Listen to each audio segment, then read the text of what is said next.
subscribers, and yet commonly sell in the market for 20, 30, and sometimes 40% advance. The vain hopes of gaining some of the great prizes is the sole cause of this demand. The soberest people scarce look upon it as a folly to pay a small sum for the chance of gaining 10 or 20,000 pounds, though they know that even that small sum is perhaps 20 or 30% more than the chance is worth.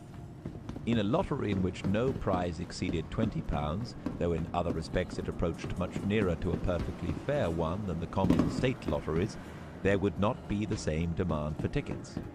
In order to have a better chance for some of the great prizes, some people purchase several tickets, and others small shares in a still greater number. There is not, however, a more certain proportion in mathematics than that the more tickets you adventure upon, the more likely you are to be a loser. Adventure upon all the tickets in the lottery, and you lose for certain. And the greater the number of your tickets, the nearer you approach to this certainty. That the chance of loss is frequently undervalued and scarce ever valued more than it is worth, we may learn from the very moderate profit of insurers. In order to make insurance, either from fire or sea risk, a trade at all, the common premium must be sufficient to compensate the common losses, to pay the expense of management, and to afford such a profit as might have been drawn from an equal capital employed in any common trade. The person who pays no more than this evidently pays no more than the real value of the risk, or the lowest price at which he can reasonably expect to insure it. But though many people have made a little money by insurance, very few have made a great fortune. And from this consideration alone, it seems evident enough that the ordinary balance of profit and loss is not more advantageous in this than in other common trades, by which so many people make fortunes. Moderate, however, as the premium of insurance commonly is, many people despise the risk too much to care to pay it. Taking the whole kingdom at an average, 19 houses in 20, or rather perhaps 99 in 100, are not insured from fire. All, the daily or weekly earnings of journeymen in the more common sorts of manufactures, such as those of plain linen and woolen cloth, computed at an average, are in most places very little more than the day wages of common labourers. Their employment indeed is more steady and uniform, and the superiority of their earnings, taking the whole year together, may be somewhat greater. It seems evidently, however, to be no greater than what is sufficient to compensate the superior expense of their education. Education in the ingenious arts and in the liberal professions is still more tedious and expensive. The pecuniary recompense, therefore, of painters and sculptors, of lawyers and physicians, ought to be much more liberal, and it is so accordingly.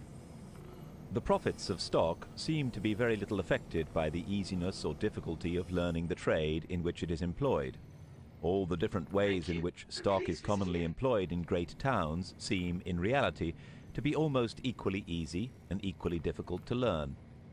One branch, either of foreign or domestic trade, cannot well be a much more intricate business than another. Thirdly, the wages of labor in different occupations vary with the constancy or inconstancy of employment. Employment is much more constant in some trades than in others. In the greater part of manufactures, a journeyman may be pretty sure of employment almost every day in the year that he is able to work. A mason or bricklayer, on the contrary, can work neither in hard frost nor in foul weather, and his employment at all other times depends upon the occasional calls of his customers. He is liable, in consequence, to be frequently without any. What he earns, therefore, while he is employed, must not only maintain him while he is idle, but make him some compensation for those anxious and desponding moments which the thought of so precarious a situation must sometimes occasion.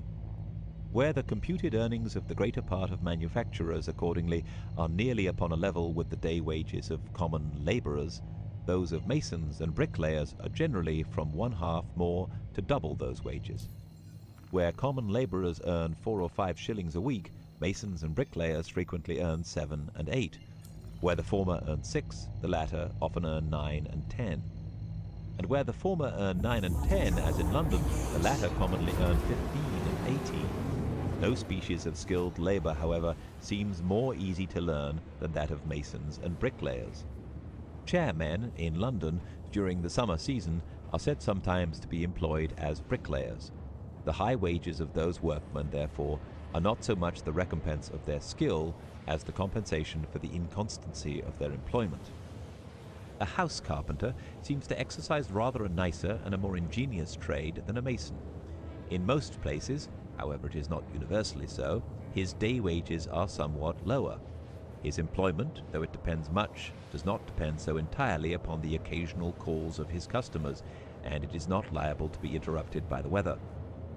When the trades which generally afford constant employment happen in a particular place not to do so, the wages of the workmen always rise a good deal above their ordinary proportion to those of common labour.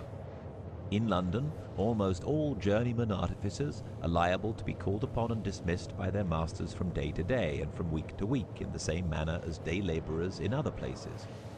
The lowest order of artificers, journeyman tailors, accordingly earn their half a crown a day, though 18 pence may be reckoned the wages of common labour. In small towns and country villages, the wages of journeyman tailors frequently scarce equal those of common labour, but in London they are often many weeks without employment, particularly during the summer. When the inconstancy of employment is combined with the hardship, disagreeableness, and dirtiness of the work, it sometimes raises the wages of the most common labour above those of the most skilful artificers. A collier working by the piece is supposed at Newcastle to earn commonly about double, and in many parts of Scotland about 3 times the wages of common labour. His high wages arise altogether from the hardship, disagreeableness, and dirtiness of his work. His employment may, upon most occasions, be as constant as he pleases. The coal heavers in London exercise a trade which in hardship, dirtiness, and disagreeableness almost equals that of colliers. And, from the unavoidable irregularity in the arrival of coal ships, the employment of the greater part of them is necessarily very inconstant. If colliers therefore commonly earn double and triple the wages of common labour, it ought not to seem unreasonable that coal heavers should sometimes earn 4 and 5 times those wages. In the inquiry made into their condition a few years ago, it was found that, at the rate at which they were then paid, they could earn from 6 to 10 shillings a day.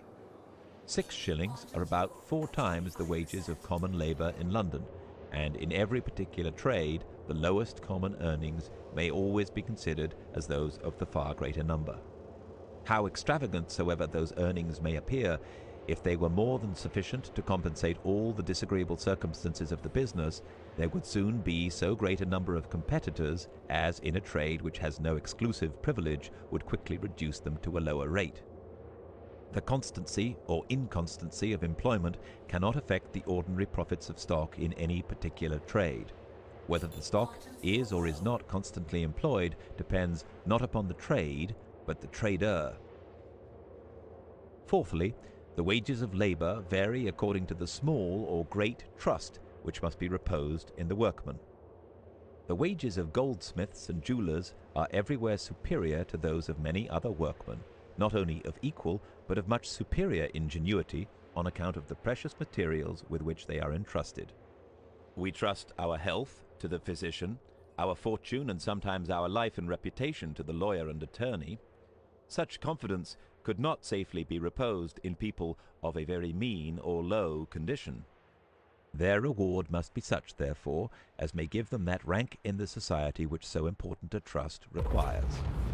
The long time and the great expense which must be laid out in their education, when combined with this circumstance, necessarily enhance still further the price of their labour.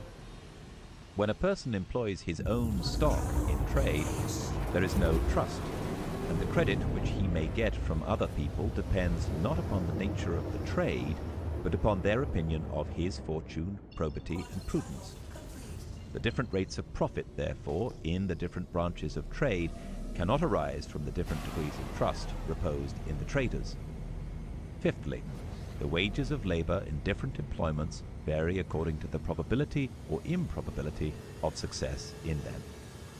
The probability that any particular person shall ever be qualified for the employments to which he is educated is very different in different occupations. In the greatest part of mechanic trades, success is almost certain. but very uncertain in the liberal professions. Put your son apprentice to a shoemaker, there is little doubt of his learning to make a pair of shoes. But send him to study the law, it is at least 20 to 1 if he ever makes such proficiency as will enable him to live by the business. In a perfectly fair lottery, those who draw the prizes ought to gain all that is lost by those who draw the blanks. In a profession where 20 fail for one that succeeds, that one ought to gain all that should have been gained by the unsuccessful 20.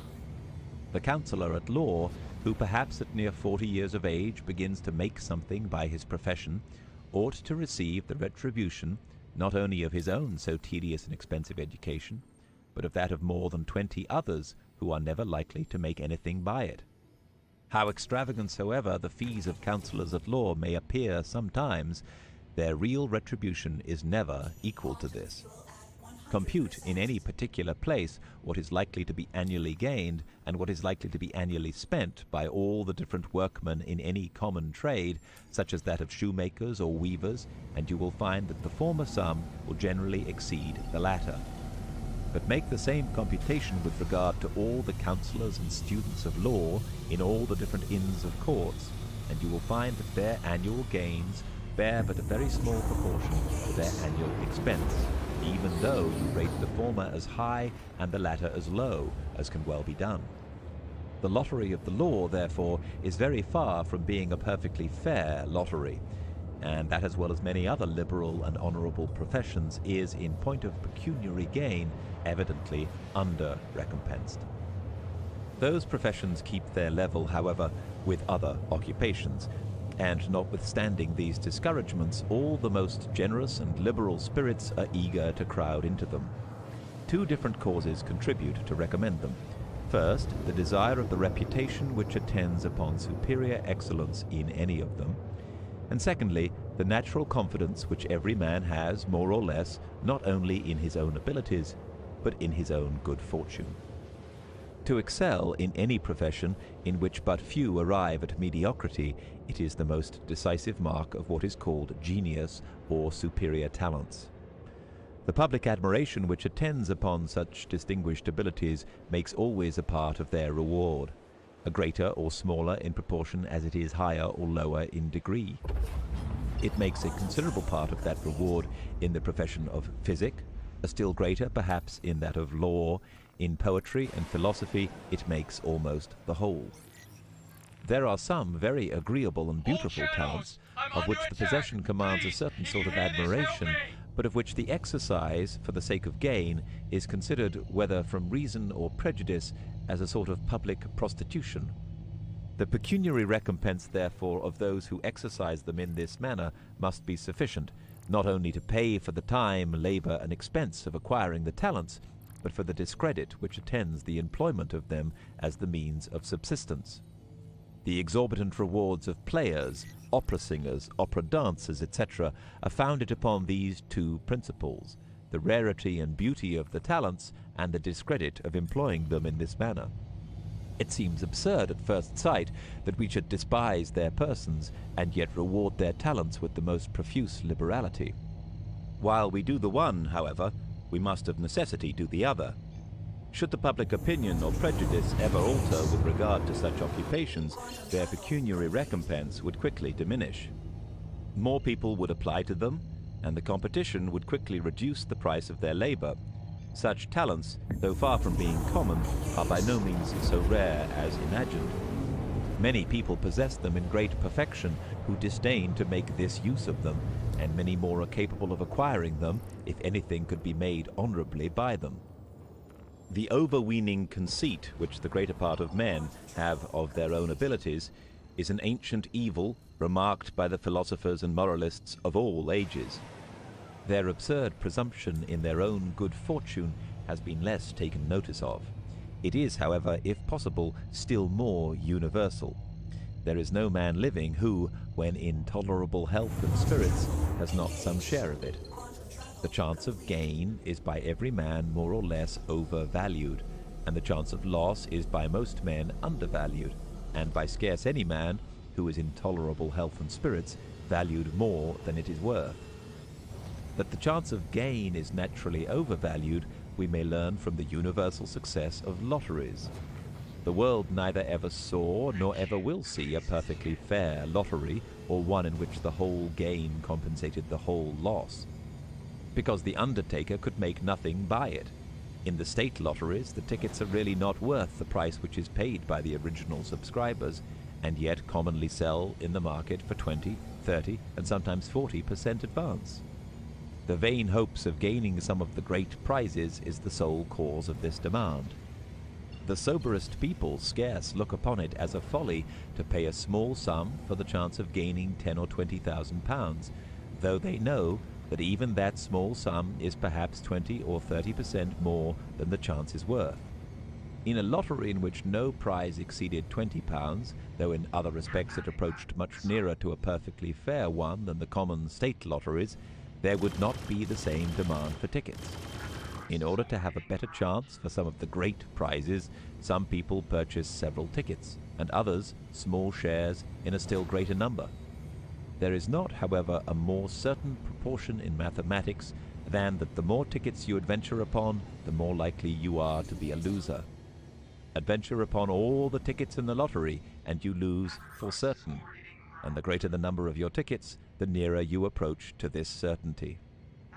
That the chance of loss is frequently undervalued, and scarce ever valued more than it is worth, we may learn from the very moderate profit of insurers.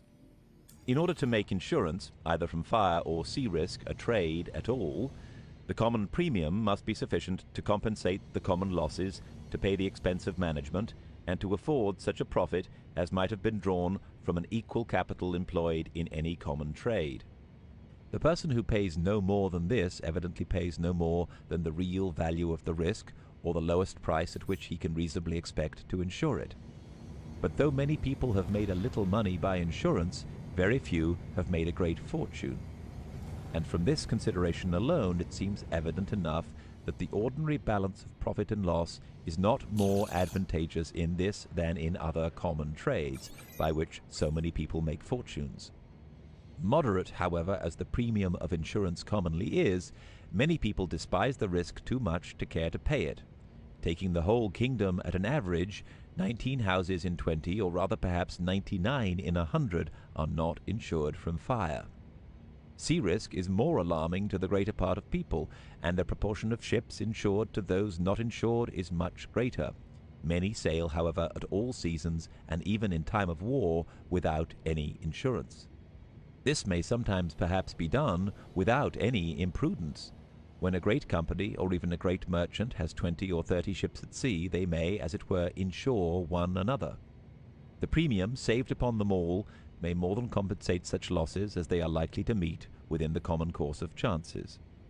The neglect of insurance upon shipping, however, in the same manner as upon houses, is in most cases the effect of no such nice calculation, but of mere thoughtless rashness and presumptuous contempt of the risk. The contempt of risk and the presumptuous hope of success are in no period of life more active than at the age at which young people choose their professions. How little the fear of misfortune is then capable of balancing the hope of good luck appears still more evidently in the readiness of the common people to enlist as soldiers or to go to sea than in the eagerness of those of better fashion to enter into what are called the liberal professions. What a common soldier may lose is obvious enough. Without regarding the danger, however, young volunteers never enlist so readily as at the beginning of a new war. And though they have scarce any chance of preferment, they figure to themselves, in their youthful fancies, 1,000 occasions of acquiring honor and distinction which never occur. These romantic hopes make the whole price of their blood. Their pay is less than that of common laborers, and, in actual service, their fatigues are much greater. The lottery of the sea is not altogether so disadvantageous as that of the army.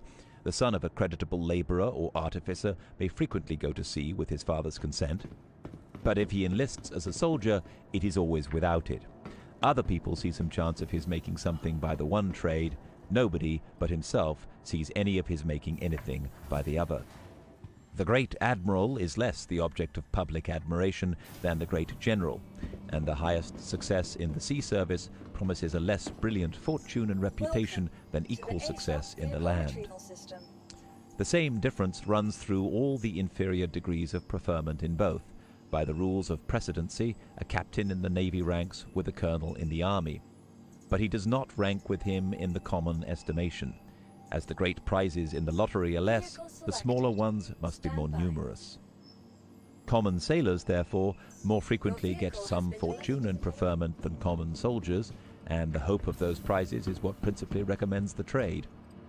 Though their skill and dexterity are much superior to that of almost any artificers, and though their whole life is one continual scene of hardship and danger, yet for all this dexterity and skill, for all those hardships and dangers, while they remain in the condition of common sailors, they receive scarce any other recompense but the pleasure of exercising the one and of surmounting the other. Their wages are not greater than those of common labourers at the port, which regulates the rate of seamen's wages. As they are continually going from port to port, the monthly pay of those who sail from all the different ports of Great Britain is more nearly upon a level than that of any other workman in those different places. And the rate of the port to and from which the greatest number sail, that is, the port of London, regulates that of all the rest. At London, the wages of the greater part of the different classes of workmen are at about double those of the same classes at Edinburgh. But the sailors who sail from the port of London seldom earn above 3 or 4 shillings a month, more than those who sail from the port of Leith, and the difference is frequently not so great. In time of peace, and in the merchant service, the London price is from a guinea to about 27 shillings the calendar month. A common labourer in London, at the rate of 9 and 10 shillings a week, may earn in the calendar month from 40 to 45 shillings. The sailor, indeed, over and above his pay, is supplied with provisions. Their value, however, may not perhaps always exceed the difference between his pay and that of the common labourer. And though it sometimes should, the excess will not be clear gain to the sailor, because he cannot share it with his wife and family, whom he must maintain out of his wages at home. The dangers and hair-breadth escapes of a life of adventures, instead of disheartening young people, seem frequently to recommend a trade to them. A tender mother, among the inferior ranks of people, is often afraid to send her son to school at a seaport town, lest the sight of the ships and the conversation and adventures of the sailors should entice him to go to sea. The distant prospect of hazards from which we can hope to extricate ourselves by courage and address is not disagreeable to us, and does not raise the wages of labour in any employment. It is otherwise with those in which courage and address can be of no avail. In trades which are known to be very unwholesome, the wages of labour are always remarkably high. Unwholesomeness is a species of disagreeableness, and its effect upon the wages of labour are to be ranked under that general head. In all the different employments of stock, the ordinary rate of profit varies more or less with the certainty or uncertainty of the returns. These are, in general, less uncertain in the inland than in the foreign trade, and in some branches of foreign trade than in others, in the trade to North America, for example, than in that to Jamaica. The ordinary rate of profit always rises more or less with the risk. It does not, however, seem to rise in proportion to it, or so as to compensate it completely. Bankruptcies are most frequent in the most hazardous trades. The most hazardous of all trades, that of a smuggler, though when the adventure succeeds it is likewise the most profitable, is the infallible road to bankruptcy. The presumptuous hope of success seems to act here as upon all other occasions, and to entice so many adventurers into those hazardous trades that their competition reduces the profit below what is sufficient to compensate the risk. To compensate it completely, the common returns ought, over and above the ordinary profits of stock, not only to make up for all occasional losses, but to afford a surplus profit to the adventurers, of the same nature with the profit of insurers. But if the common returns were sufficient for all this, bankruptcies would not be more frequent in these than in other trades. Of the 5 circumstances, therefore, which vary the wages of labour, 2 only affect the profits of stock: the agreeableness or disagreeableness of the business, and the risk or security with which it is attended. In point of agreeableness or disagreeableness, there is little or no difference in the far greater part of the different employments of stock, but a great deal in those of labor. And the ordinary profit of stock, though it rises with the risk, does not always seem to rise in proportion to it. It should follow from all this that in the same society or neighborhood, the average and ordinary rates of profit in the different employments of stock should be more nearly upon a level than the pecuniary wages of the different sorts of labor. They are so accordingly. The difference between the earnings of a common laborer and those of a well-employed lawyer or physician is evidently much greater than that between the ordinary profits in any two different branches of trade. The apparent difference, besides, in the profits of different trades is generally a deception arising from our not always distinguishing what ought to be considered as wages from what ought to be considered as profit. Apothecary's profit is become a byword denoting something uncommonly extravagant. This great apparent profit, however, is frequent no more than the reasonable wages of labor. The skill of an apothecary is a much nicer and more delicate matter than that of any artificer whatever, and the trust which is reposed in him is of much greater importance. He is the physician of the poor in all cases, and of the rich when the distress or danger is not very great. His reward, therefore, ought to be suitable to his skill and his trust, and it arises generally from the price at which he sells his drugs. But the whole drugs which the best employed apothecary in a large market town will sell in a year may not perhaps cost him above 30 or 40 pounds.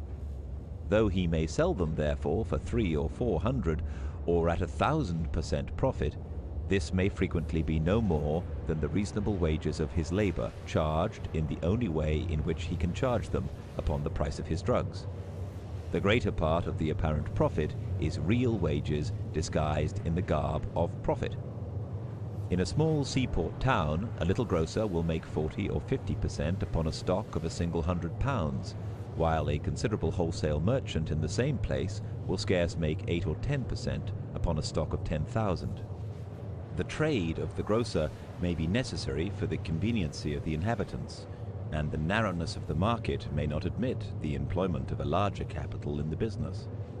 The man, however, must not only live by his trade, but live by it suitably to the qualifications which it requires. Besides possessing a little capital, he must be able to read, write, and account, and must be a tolerable judge, too, of perhaps 50 or 60 different sorts of goods, their prices, qualities, and the markets where they are to be had cheapest. He must have all the knowledge, in short, that is necessary for a great merchant, which nothing hinders him from becoming but the want of a sufficient capital. 30 or 40 pounds a year cannot be considered as too great a recompense for the labor of a person so accomplished. Deduct this from the seemingly great profits of his capital, and little more will remain, perhaps, than the ordinary profits of stock. The greater part of the apparent profit is, in this case too, real wages. The difference between the apparent profit of the retail and that of the wholesale trade is much less in the capital than in small towns and country villages. Where £10,000 can be employed in the grocery trade, the wages of the grocer's labor must be a very trifling addition to the real profits of so great a stock. The apparent profits of the wealthy retailer, therefore, are there more nearly upon a level with those of the wholesale merchant. It is upon this account that goods sold by retail are generally as cheap, and frequently much cheaper, in the capital than in small towns and country villages. Grocery goods, for example, are generally much cheaper. Bread and butcher's meat frequently as cheap. It costs no more to bring grocery goods to the great town than to the country village. But it costs a great deal more to bring corn and cattle, as the greater part of them must be brought from a much greater distance. The prime cost of grocery goods, therefore, being the same in both places, they are cheapest where the least profit is charged upon them. The prime cost of bread and butcher's meat is greater in the great town than in the country village. And though the profit is less, therefore they are not always cheaper there, but often equally cheap. In such articles as bread and butcher's meat, the same cause which diminishes apparent profit increases prime cost. The extent of the market, by giving employment to greater stocks, diminishes apparent profit, but by requiring supplies from a greater distance, it increases prime cost. This diminution of the one and increase in the other seem in most cases nearly to counterbalance one another, which is probably the reason that, though the prices of corn and cattle are commonly very different in different parts of the kingdom, those of bread and butcher's meat are generally very nearly the same through the greater part of it. Though the profits of stock, both in the wholesale and retail trade, are generally less in the capital than in small towns and country villages, yet great fortunes are frequently acquired from small beginnings in the former and scarce ever in the latter. In small towns and country villages, on account of the narrowness of the market, trade cannot always be extended as stock extends. In such places, therefore, though the rate of a particular person's profit may be very high, the sum or amount of them can never be very great, nor consequently that of his annual accumulation. In great towns, on the contrary, trade can be extended as stock increases, and the credit of a frugal and thriving man increases much faster than his stock. His trade is extended in proportion to the amount of both, and the sum or amount of his profits is in proportion to the extent of his trade, and his annual accumulation in proportion to the amount of his profits. It seldom happens, however, that great fortunes are made, even in great towns, by any one regular, established, and well-known branch of business, but in consequence of a long life of industry, frugality, and attention. Sudden fortunes, indeed, are sometimes made in such places by what is called the trade of speculation. The speculative merchant exercises no one regular, established, or well-known branch of business. He is a corn merchant this year, and a wine merchant the next, and a sugar, tobacco, or tea merchant the year after. He enters into every trade when he foresees that it is likely to lie more than commonly profitable, and he quits it when he foresees that its profits are likely to return to the level of other trades. His profits and losses, therefore, can bear no regular proportion to those of any one established and well-known branch of business. A bold adventurer may sometimes acquire a considerable fortune by 2 or 3 successful speculations, but is just as likely to lose one by 2 or 3 unsuccessful ones. This trade can be carried on nowhere but in great towns. It is only in places of the most extensive commerce and correspondence that the intelligence requisite for it can be had. The 5 circumstances above mentioned, though they occasion considerable inequalities in the wages of labor and profits of stock, occasion none in the whole of the advantages and disadvantages, real or imaginary, of the different employments of either. The nature of those circumstances is such that they make up for a small pecuniary gain in some and counterbalance a great one in others. In order, however, that this equality may take place in the whole of their advantages or disadvantages, 3 things are requisite, even where there is the most perfect freedom. First, the employments must be well known and long established in the neighborhood. Secondly, they must be in their ordinary, or what may be called their natural state. And thirdly, they must be the sole or principal employments of those who occupy them. First, this equality can take place only in those employments which are well known and have been long established in the neighborhood. Where all other circumstances are equal, wages are generally higher in new than in old trades. When a projector attempts to establish a new manufacture, he must at first entice his workmen from other employments by higher wages than they can either earn in their own trades or than the nature of his work would otherwise require. And a considerable time must pass away before he can venture to reduce them to the common level. Manufactures for which this demand arises altogether from fashion and fancy are continually changing and seldom last long enough to be considered as old established manufactures. Those, on the contrary, for which the demand arises chiefly from use or necessity, are less liable to change, and the same form or fabric may continue in demand for whole centuries together. The wages of labor, therefore, are likely to be higher in manufactures of the former than in those of the latter kind. Birmingham deals chiefly in manufactures of the former kind, Sheffield in those of the latter, and the wages of labor in those 2 different places are said to be suitable to this difference in the nature of their manufactures. The establishment of any new manufacture, of any new branch of commerce, or of any new practice in agriculture is always a speculation from which the projector promises himself extraordinary profits. These profits sometimes are very great, and sometimes more frequently, perhaps, they are quite otherwise. But in general, they bear no regular proportion to those of other trades in the neighborhood. If the project succeeds, they are commonly at first very high, When the trade or practice becomes thoroughly established and well known, the competition reduces them to the level of other trades. Secondly, this equality in the whole of the advantages and disadvantages of the different employments of labor and stock can take place only in the ordinary, or what may be called the natural state, of those employments. The demand for almost every different species of labor is sometimes greater and sometimes less than usual. In the one case, the advantages of the employment rise above, in the other they fall below the common level. The demand for country labor is greater at hay time and harvest than during the greater part of the year, and wages rise with the demand. In time of war, when 40 or 50,000 sailors are forced from the merchant service into that of the king, the demand for sailors to merchant ships necessarily rises with their scarcity, and their wages upon such occasions commonly rise from a guinea and 7 and 20 shillings to 40 shillings and £3 a month.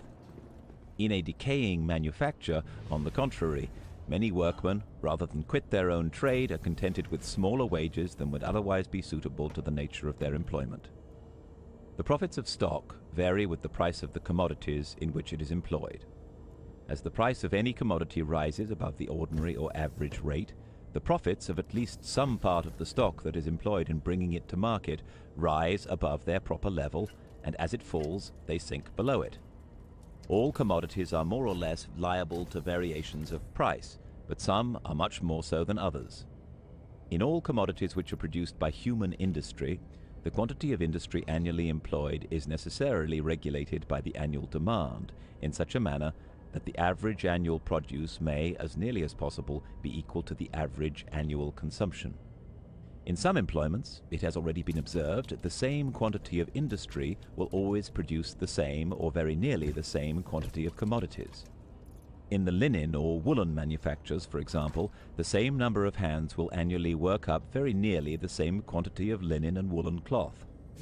The variations in the market price of such commodities, therefore, can arise only from some accidental variation in the demand. A public mourning raises the price of black cloth. But as the demand for most sorts of plain linen and woolen cloth is pretty uniform, so is likewise the price. But there are other employments in which the same quantity of industry will not always produce the same quantity of commodities.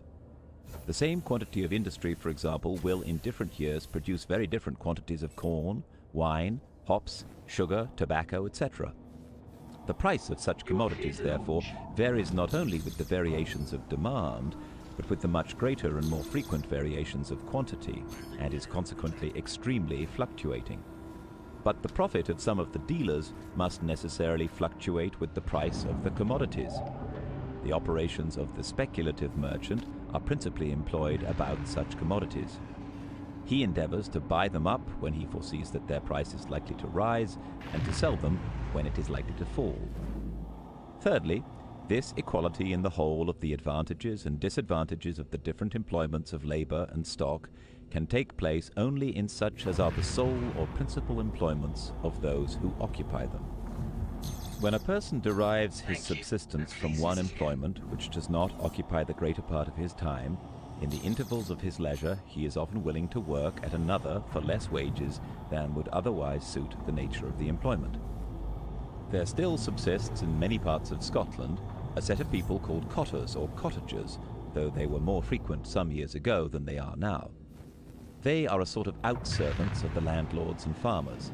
The usual reward which they receive from their master is a house, a small garden for pot herbs, as much grass as will feed a cow, and perhaps an acre or two of bad arable land.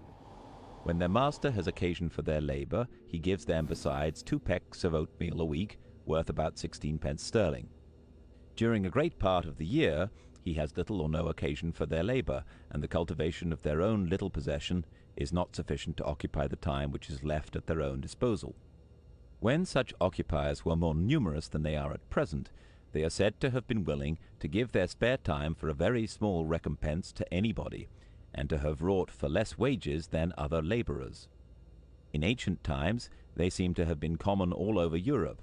In countries ill cultivated and worse inhabited, the greater part of landlords and farmers could not otherwise provide themselves with the extraordinary number of hands which country labour requires at certain seasons.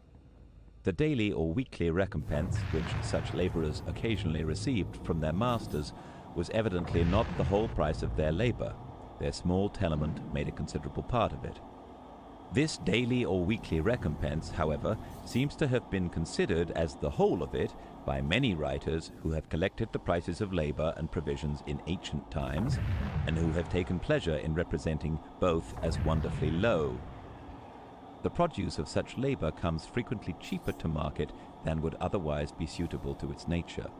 Stockings in many parts of Scotland are knit much cheaper than they can anywhere be wrought upon the loom. They are the work of servants and labourers who derive the principal part of their subsistence from some other employment. More than 1,000 pair of Shetland stockings are annually imported into Leith, of which the price is from 5p to 7p a pair. At Lerwick, the small capital of the Shetland Islands, 10p a day, I have been assured, is a common price of common labour. In the same islands they knit worsted stockings to the value of a guinea a pair and upwards. The spinning of linen yarn is carried on in Scotland nearly in the same way as the knitting of stockings by servants, who are chiefly hired for other purposes. They earn but a very scanty subsistence, who endeavour to get their livelihood by either of those trades. In most parts of Scotland she is a good spinner who can earn 20p a week. In opulent countries the market is generally so extensive that any one trade is sufficient to employ the whole labour and stock of those who occupy it. Instances of people living by one employment and at the same time deriving some little advantage from another occur chiefly in poor countries. The following instance, however, of something of the same kind is to be found in the capital of a very rich one. There is no city in Europe, I believe, in which house rent is dearer than in London, and yet I know no capital in which a furnished apartment could be hired so cheap. Lodging is not only much cheaper in London than in Paris, it is much cheaper than in Edinburgh, of the same degree of goodness, and what may seem extraordinary, the dearness of house rent is the cause of the cheapness of lodging. The dearness of house rent in London arises not only from those causes which render it dear in all great capitals, the dearness of labour, the dearness of all the materials of building, which must generally be brought from a great distance, and above all, the dearness of ground rent, every landlord acting the part of a monopolist and frequently exacting a higher rent for a single acre of bad land in a town than can be had for 100 of the best in the country. But it arises in part from the peculiar manners and customs of the people, which oblige every master of a family to hire a whole house from top to bottom. A dwelling house in England means everything that is contained under the same roof. In France, Scotland, and many other parts of Europe, it frequently means no more than a single story.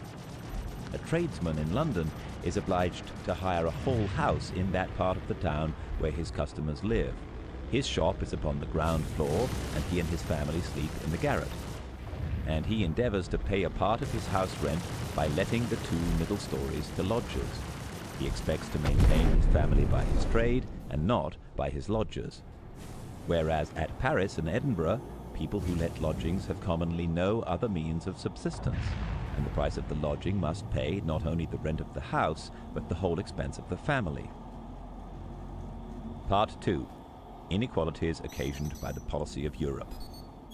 Such are the inequalities in the whole of the advantages and disadvantages of the different employments of labour and stock, which the defect of any of these 3 requisites above mentioned must occasion, even where there is the most perfect liberty. But the policy of Europe, by not leaving things at perfect liberty, occasions other inequalities of much greater importance. It does this chiefly in the 3 following ways. First, by restraining the competition in some employments to a smaller number than would otherwise be disposed to enter into them. Secondly, by increasing it in others beyond what it naturally would be. And thirdly, by obstructing the free circulation of labour and stock, both from employment to employment and from place to place.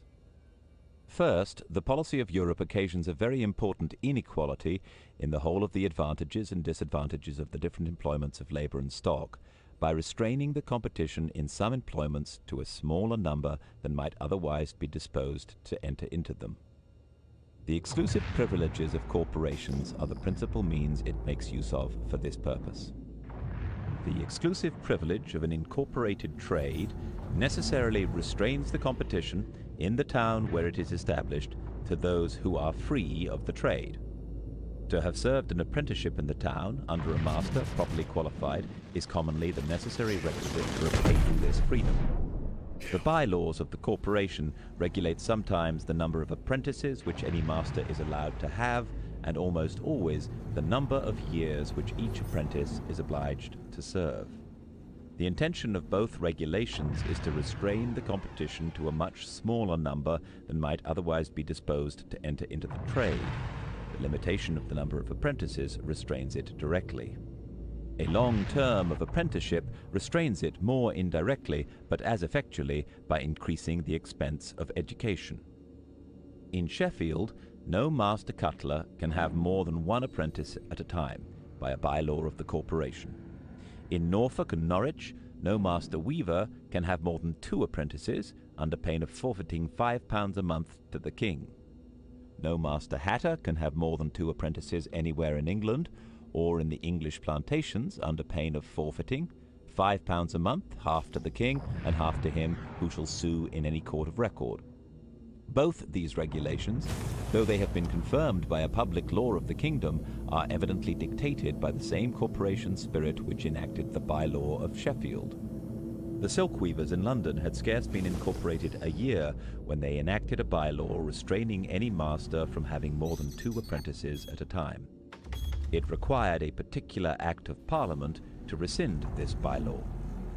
7 years seem anciently to have been all over Europe the usual term established for the duration of apprenticeships in the greater part of incorporated trades.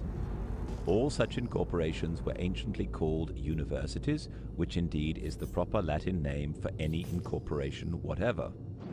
The University of Smiths, the University of Tailors, etc., are expressions which we commonly meet within the old charters of ancient towns. When those particular incorporations, which are now peculiarly called universities, were first established, the term of years which it was necessary to study in order to obtain the degree of Master of Arts appears evidently to have been copied from the term of apprenticeship in common trades, of which the incorporations were much more ancient. As to have wrought 7 years under a master properly qualified was necessary in order to entitle any person to become a master and to have himself apprentices in a common trade, so to have studied 7 years under a master properly qualified was necessary to entitle him to become a master, teacher, or doctor, words anciently synonymous, in the liberal arts, and to have scholars or apprentices, words likewise originally synonymous, to study under him. By the 5th of Elizabeth, commonly called the Statute of Apprenticeship, it was enacted that no person should, for the future, exercise any trade, craft, or mystery at that time exercised in England, unless he had previously served to it an apprenticeship of 7 years at least. And what before had been the bylaw of many particular corporations became in England the general and public law of all trades carried on in market towns. For though the words of the statute are very general and seem plainly to include the whole kingdom, by interpretation its operation has been limited to market towns. It having been held that in country villages a person may exercise several different trades, though he has not served a 7-year apprenticeship to each, they being necessary for the conveniency of the inhabitants, and the number of people frequently not being sufficient to supply each with a particular set of hands. By a strict interpretation of the words, too, the operation of this statute has been limited to those trades which were established in England before the 5th of Elizabeth, and has never been extended to such as have been introduced since that time. This limitation has given occasion to several distinctions, which, considered as rules of police, appear as foolish as can well be imagined. It has been adjudged, for example, that a coachmaker can neither himself make nor employ journeymen to make his coach wheels, as by them offer master wheelwright. This latter trade having been exercised in England before the 5th of Elizabeth. But a wheelwright, though he has never served an apprenticeship to a coachmaker, may either himself make or employ journeymen to make coaches. the trade of a coachmaker not being within the statute because not exercised in England at the time when it was made. The manufactures of Birmingham, Manchester and Wolverhampton are, many of them upon this account, not within the statute, not having been exercised in England before the 5th of Elizabeth. In France, the duration of apprenticeships is different in different towns and in different trades. In Paris, 5 years is the term required in a great number, but before any person can be qualified to exercise the trade as a master, he must, in many of them, serve 5 years more as a journeyman. During this latter term, he is called the companion of his master, and the term itself is called his companionship. In Scotland, there is no general law which regulates universally the duration of apprenticeships. The term is different in different corporations. Where it is long, a part of it may generally be redeemed by paying a small fine. In most towns, too, a very small fine is sufficient to purchase the freedom of any corporation. The weavers of linen and hempen cloth, the principal manufacturers of the country, as well as all other artificers subservient to them, wheel makers, reel makers, etc., may exercise their trades in any town corporate without paying any fine.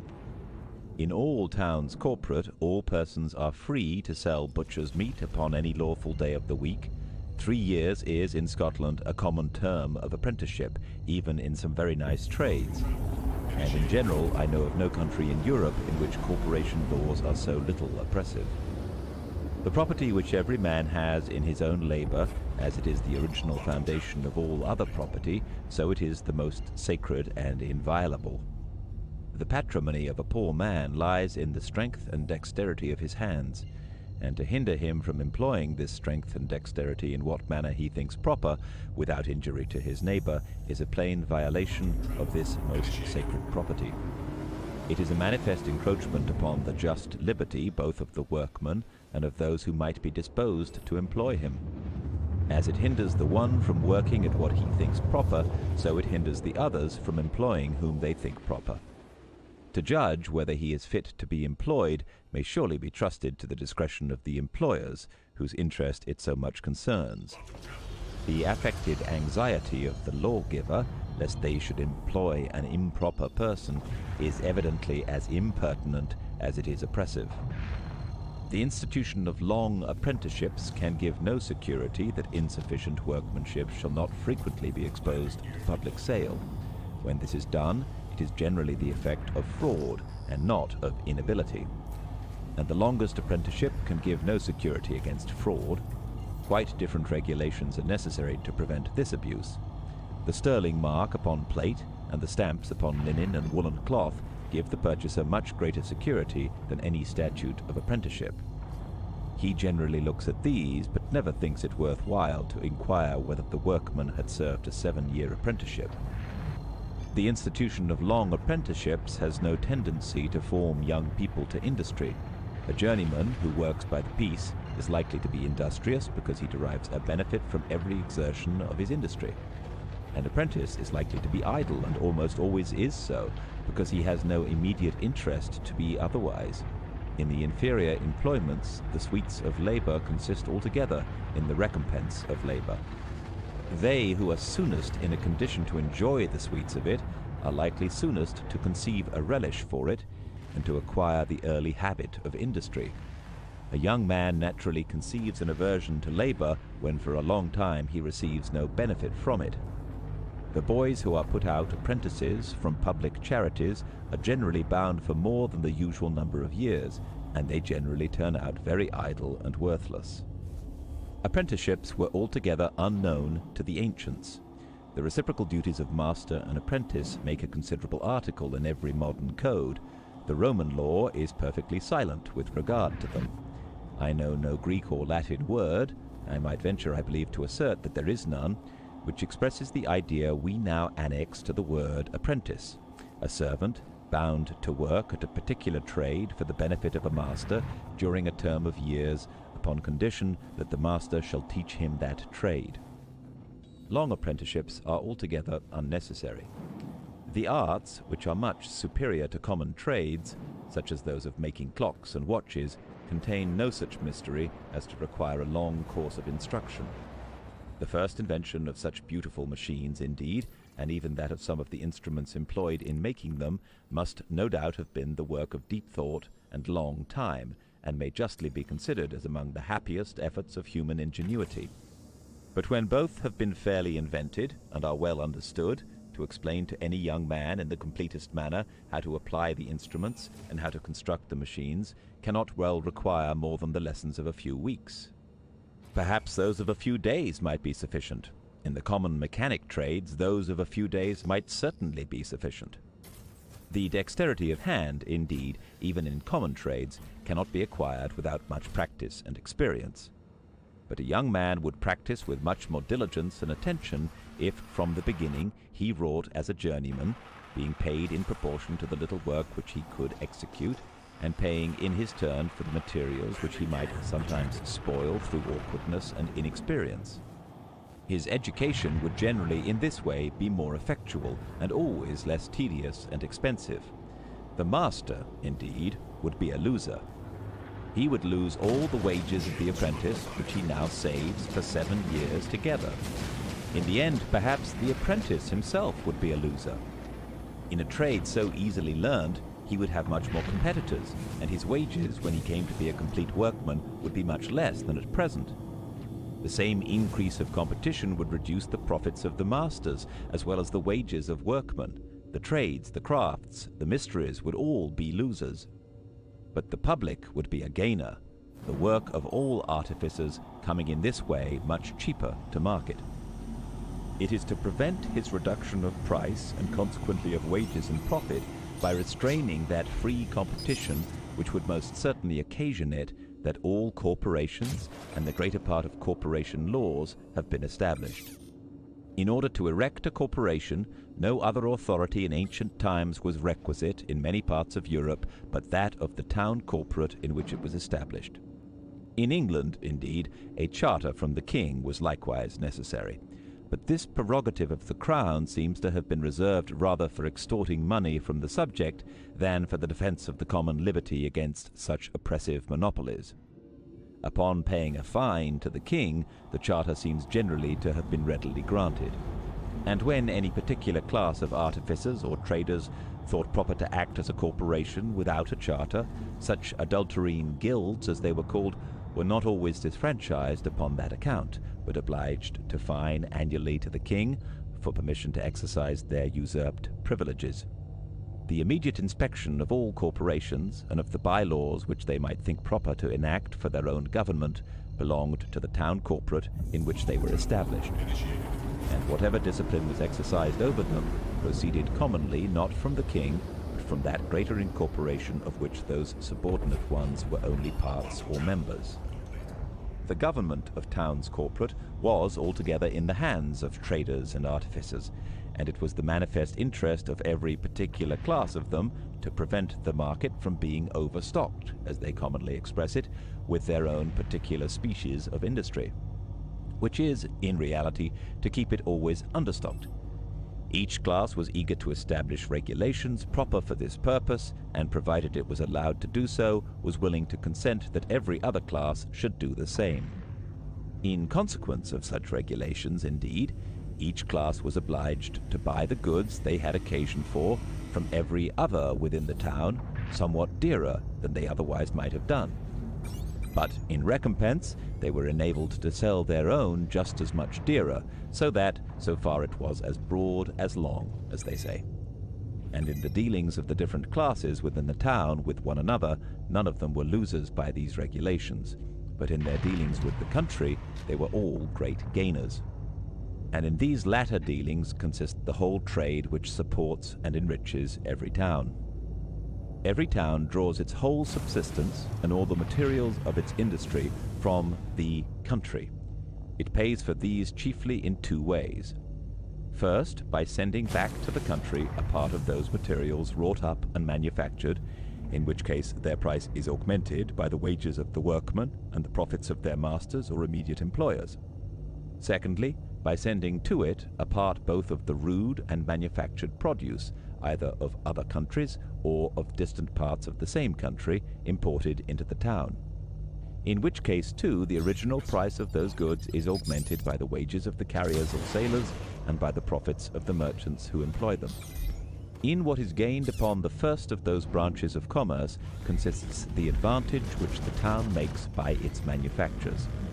In what is gained upon the second, the advantage of its inland and foreign trade.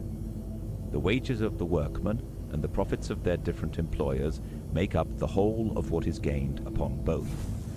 Whatever regulations, therefore, tend to increase those wages and profits beyond what they otherwise would be, tend to enable the town to purchase, with a smaller quantity of its labor, the produce of a greater quantity of the labor of the country. They give the traders and artificers in the town an advantage over the landlords, farmers, and laborers in the country, and break down that natural equality which would otherwise take place in the commerce which is carried on between them. The whole annual produce of the labor of the society is annually divided between those two different sets of people. By means of those regulations, a greater share of it is given to the inhabitants of the town than would otherwise fall to them, and a less to those of the country. The price which the town really pays for the provisions and materials annually imported into it is the quantity of manufactures and other goods annually exported from it. The dearer the latter are sold, the cheaper the former are bought. The industry of the town becomes more, and that of the country less, advantageous. That the industry which is carried on in towns is, everywhere in Europe, more advantageous than that which is carried on in the country, without entering into any very nice computations, we may satisfy ourselves by one very simple and obvious observation. In every country of Europe, we find at least 100 people who have acquired great fortunes from small beginnings by trade and manufactures, the industry which properly belongs to towns, or one who has done so by that which properly belongs to the country, the raising of rude produce by the improvement and cultivation of land. Industry, therefore, must be better rewarded.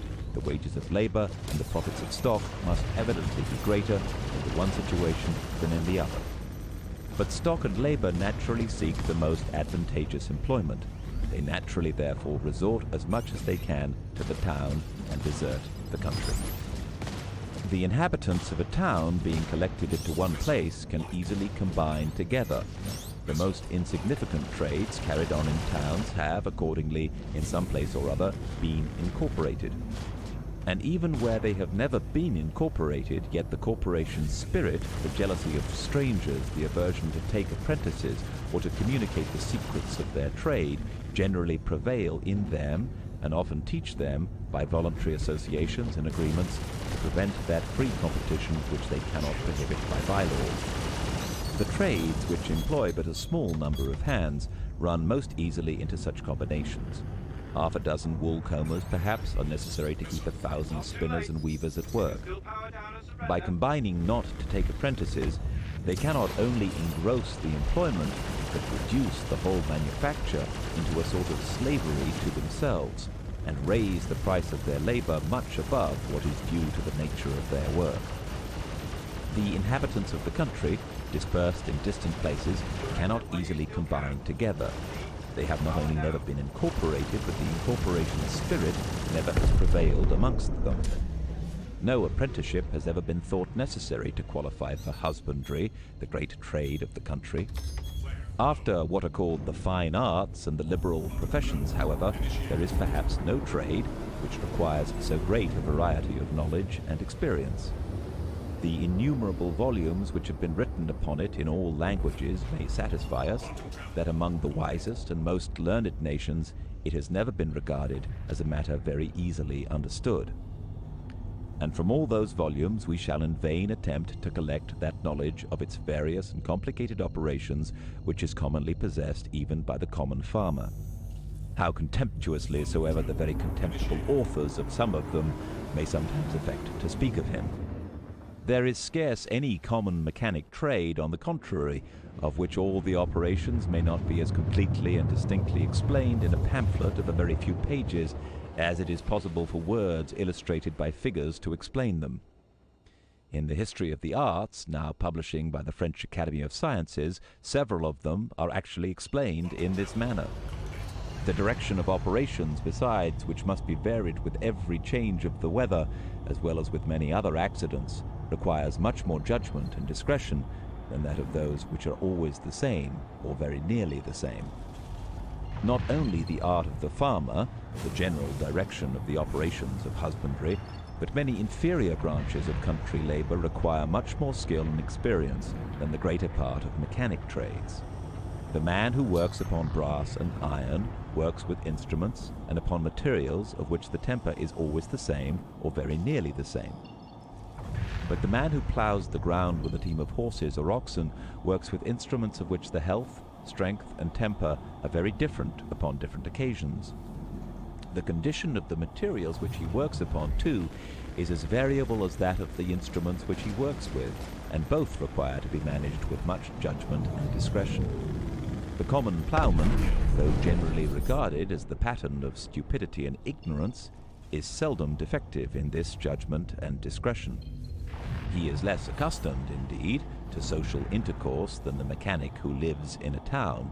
His voice and language are more uncouth and more difficult to be understood by those who are not used to them. His understanding, however, being accustomed to consider a greater variety of objects, is generally much superior to that of the other, whose whole attention from morning till night is commonly occupied in performing one or two very simple operations.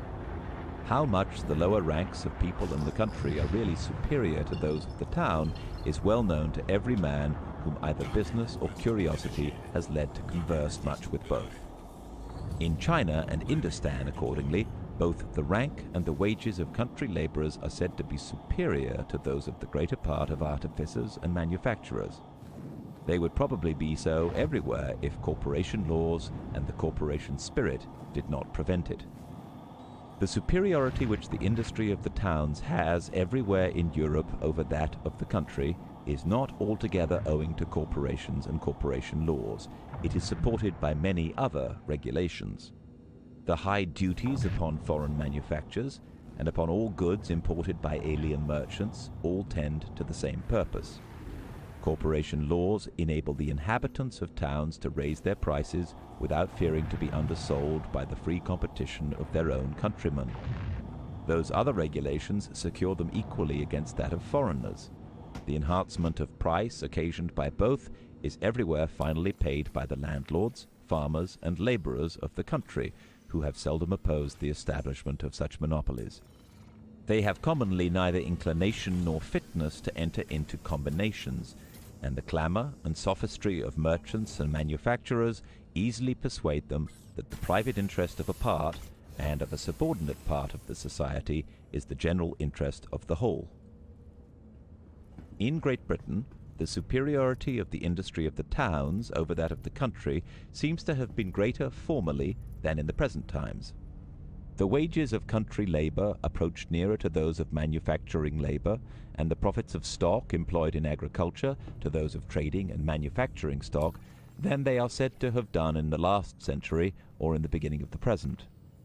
This change may be regarded as the necessary, though very late consequence of the extraordinary encouragement given to the industry of the towns. The stocks accumulated in them come in time to be so great that it can no longer be employed with the ancient profit of that species of industry which is peculiar to them.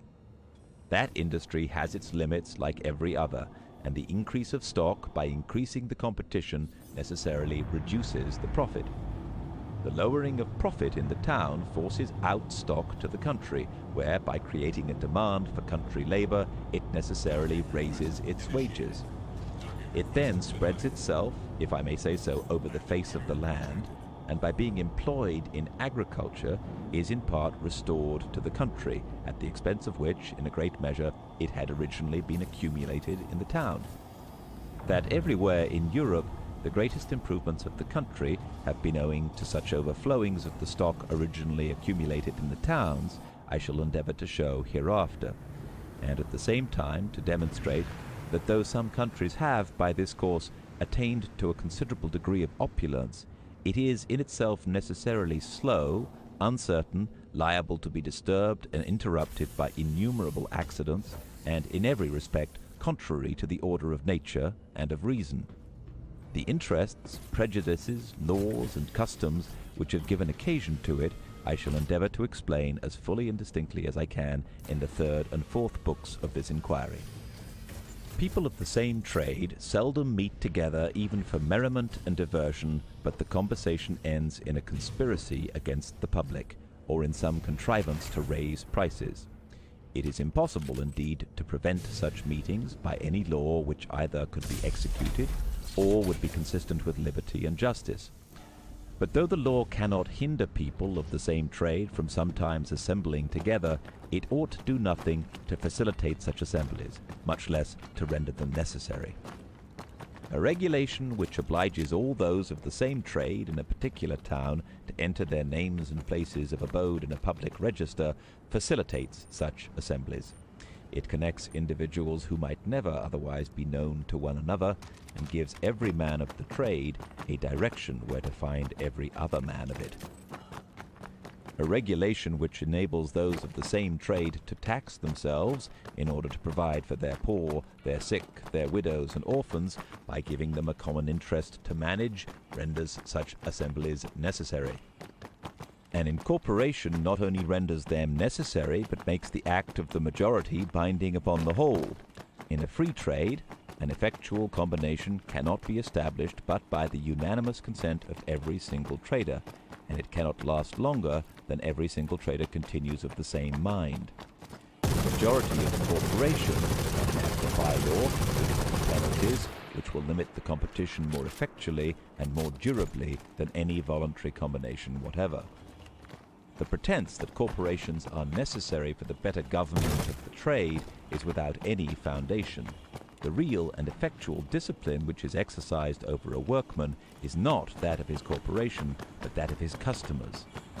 It is the fear of losing their employment which restrains his frauds and corrects his negligence. An exclusive corporation necessarily weakens the force of this discipline. A particular set of workmen must then be employed, let them behave well or ill. It is upon this account that in many large incorporated towns no tolerable workmen must be found, even in some of the most necessary trades. If you would have your work tolerably executed, it must be done in the suburbs, where the workmen, having no exclusive privilege, have nothing but their character to depend upon, and you must then smuggle it into the town as well as you can. It is in this manner that the policy of Europe, by restraining the competition in some employments to a smaller number than would otherwise be disposed to enter into them, occasions a very important inequality in the whole of the advantages and disadvantages of the different employments of labor and stock. Secondly, the policy of Europe, by increasing the competition in some employments beyond what it naturally would be, occasions another inequality of an opposite kind in the whole of the advantages and disadvantages of the different employments of labor and stock. It has been considered as of so much importance that a proper number of young people should be educated for certain professions, that sometimes the public and sometimes the piety of private founders have established many pensions, scholarships, exhibitions, bursaries, etc. for this purpose, which draw many more people into those trades than could otherwise pretend to follow them. In all Christian countries, I believe, the education of the greater part of churchmen is paid for in this manner. Very few of them are educated altogether at their own expense. The long, tedious, and expensive education, therefore, of those who are, will not always procure them a suitable reward, the church being crowded with people who, in order to get employment, are willing to accept of a much smaller recompense than what such an education would otherwise have entitled them to. And in this manner, the competition of the poor takes away the reward of the rich. It would be indecent, no doubt, to compare either a curate or a chaplain with a journeyman in any common trade. The pay of a curate or chaplain, however, may very properly be considered as of the same nature with the wages of a journeyman. They are all three paid for their work according to the contract which they may happen to make with their respective superiors. Till after the middle of the 14th century, 5 merks, containing about as much silver as 10 pounds of our present money, was in England the usual pay of a curate or a stipendiary parish priest. as we find it regulated by the decrees of several different national councils. At the same period, 4d. a day, containing the same quantity of silver as a shilling of our present money, was declared to be the pay of a master mason, and 3d. a day, equal to 9d. of our present money, that of a journeyman mason. The wages of both these labourers, therefore, supposing them to have been constantly employed, were much superior to that of the curate. The wages of the master mason, supposing him to have been without employment 1/3 of the year, would have fully equalled them. By the 12th of Queen Anne, c. 12, it is declared, that whereas, for want of sufficient maintenance and encouragement to curates, the cures have in several places been meanly supplied, the bishop is therefore empowered to appoint, by writing under his hand and seal, a sufficient certain stipend or allowance, not exceeding 50 and not less than £20 a year. £40 a year is reckoned at present very good pay for a curate, and notwithstanding this Act of Parliament, there are many curacies under £20 a year. There are journeyman shoemakers in London who earn £40 a year, and there is scarce an industrious workman of any kind in that metropolis who does not earn more than 20. This last sum, indeed, does not exceed what frequently earned by common labourers in many country parishes. Whenever the law has attempted to regulate the wages of workmen, it has always been rather to lower them than to raise them. But the law has, upon many occasions, attempted to raise the wages of curates, and for the dignity of the Church, to oblige the rectors of parishes to give them more than the wretched maintenance which they themselves might be willing to accept of. And in both cases, the law seems to have been equally ineffectual, and has never either been able to raise the wages of curates, or to sink those of labourers to the degree that was intended, because it has never been able to hinder either the one from being willing to accept of less than the legal allowance on account of the indigence of their situation and the multitude of their competitors, or the other from receiving more on account of the contrary competition of those who expected to derive either profit or pleasure from employing them. The great benefices and other ecclesiastical dignities support the honour of the Church, notwithstanding the mean circumstances of some of its inferior members. The respect paid to the profession, too, makes some compensation even to them for the meanness of their pecuniary recompense.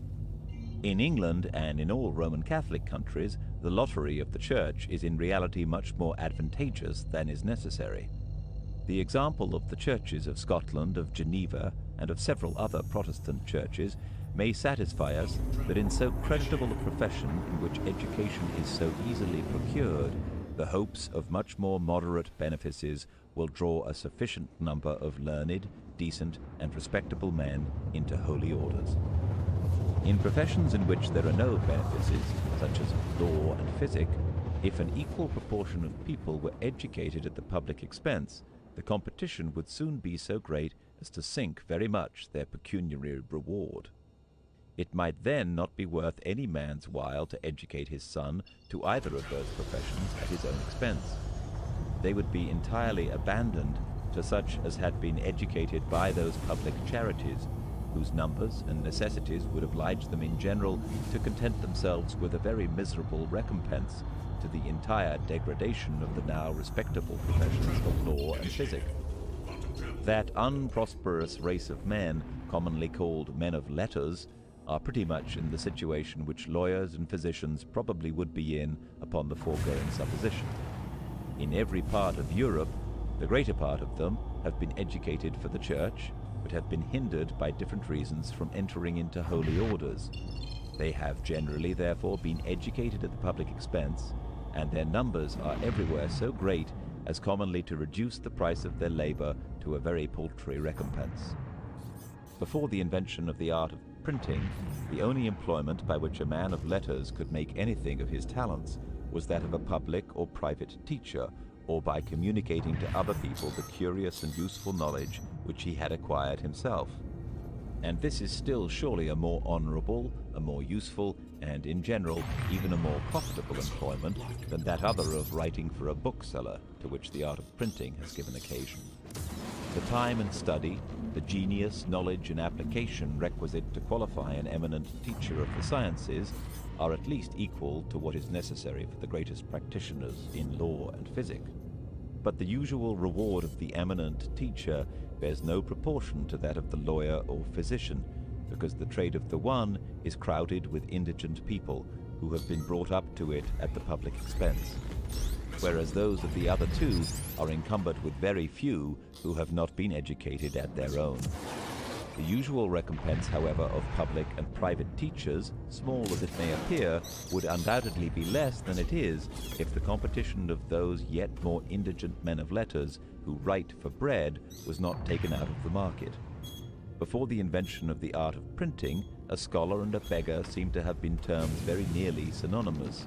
The different governors of the universities before that time appear to have often granted licenses to their scholars to beg.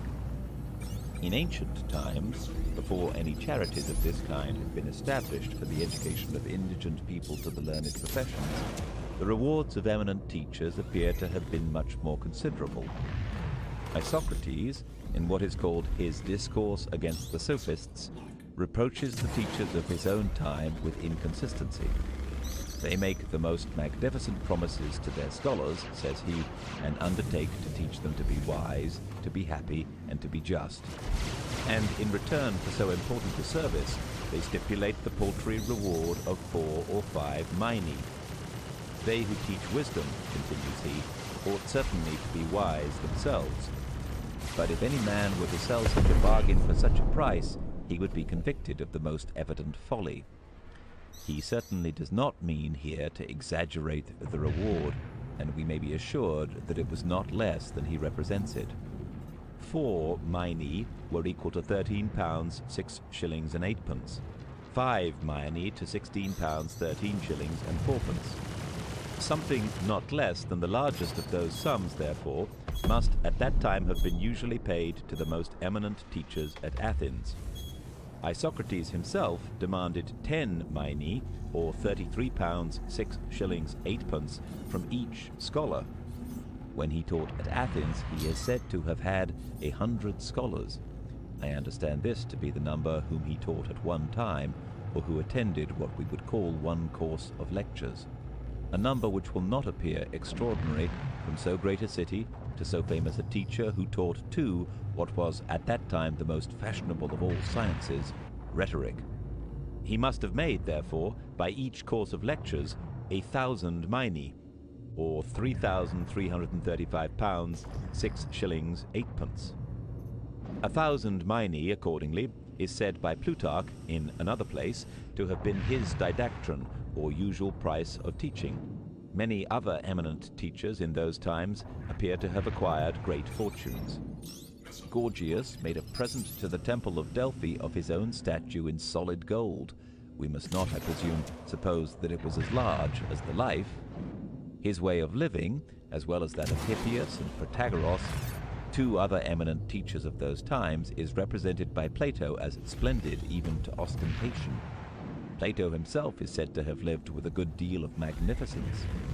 Aristotle, after having been tutor to Alexander and most munificently rewarded, as it is universally agreed both by him and his father Philip, thought it worthwhile, notwithstanding, to return to Athens in order to resume the teaching of his school. Teachers of the sciences were probably in those times less common than they came to be in an age or two afterwards, when the competition had probably somewhat reduced both the price of their labor and the admiration for their persons. The most eminent of them, however, appear always to have enjoyed a degree of consideration much superior to any of the like profession in the present times. The Athenians sent Carneades the academic and Diogenes the Stoic upon a solemn embassy to Rome, and though their city had then declined from its former grandeur, it was still an independent and considerable republic. Carneades, too, was a Babylonian by birth, and as there never was a people more jealous of admitting foreigners to public offices than the Athenians, their consideration for him must have been very great. This inequality is, upon the whole, perhaps rather advantageous than hurtful to the public. It may somewhat degrade the profession of a public teacher, but the cheapness of literary education is surely an advantage which greatly overbalances this trifling inconveniency. The public, too, might derive still greater benefit from it if the constitution of those schools and colleges in which education is carried on was more reasonable than it is at present through the greater part of Europe. Thirdly, the policy of Europe, by obstructing the free circulation of labor and stock, both from employment to employment and from place to place, occasions in some cases a very inconvenient inequality in the whole of the advantages and disadvantages of their different employments. The statute of apprenticeship obstructs the free circulation of labor from one employment to another, even in the same place. The exclusive privileges of corporations obstruct it from one place to another, even in the same employment. It frequently happens that while high wages are given to the workmen in one manufacture, those in another are obliged to content themselves with bare subsistence. The one is in an advancing state and has therefore a continual demand for new hands. The other is in a declining state, and the superabundance of hands is continually increasing. Those two manufactures may sometimes be in the same town and sometimes in the same neighborhood without being able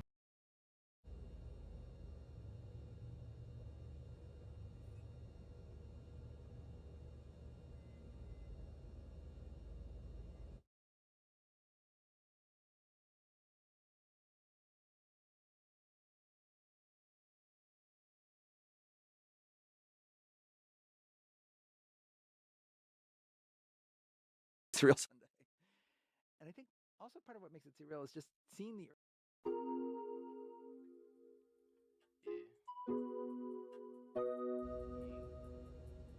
JPEG motherfucking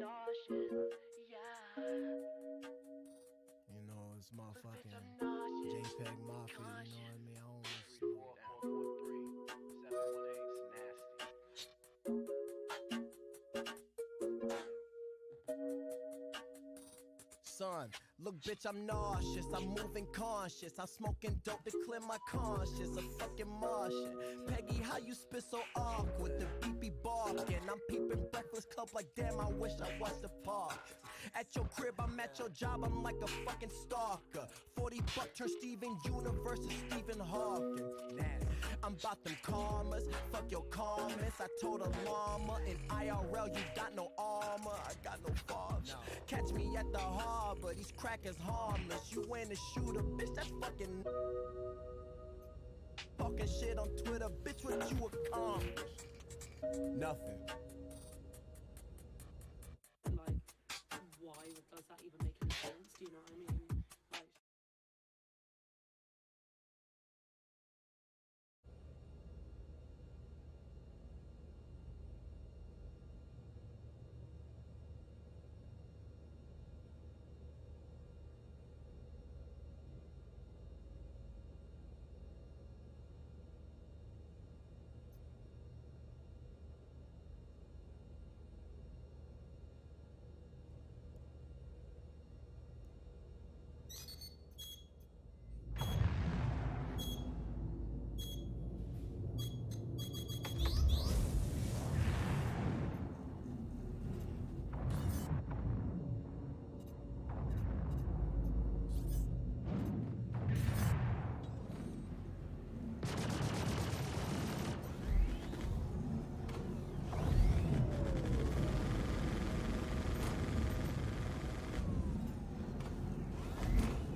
Other than the Gladius. What's the up, Blades are man? going. What's Hey. going on, Dark? No Oh, worries. Good. You sound good for us. Yeah, this has been good. This is fun. Hell yeah. Who's that? Yeah, that's We're piracy. blockading. You know what I'm saying? They can. Somebody can ask if they could pay to get through. We haven't put it hold on, forward, but, I'll you put know. it in. I'm about to max out the Actually, no, I Gladi. don't want to put it in chat. because Yeah, people no, won't go come. ahead. I mean, the people are just gonna talk shit and get mad about it, so it don't matter. I mean, oh yeah, the bunny. Can you have too many missiles? No, yes, and then they can fill up your fucking inventory and double and duplicate until your inventory's filled and get really annoying. So just That buy what you Andromeda's. need. Where are you refilling your flares at there? Pop down to a HDMS. We got a Hey, Starfight Dynamics Crusader mining. Ares in hangar.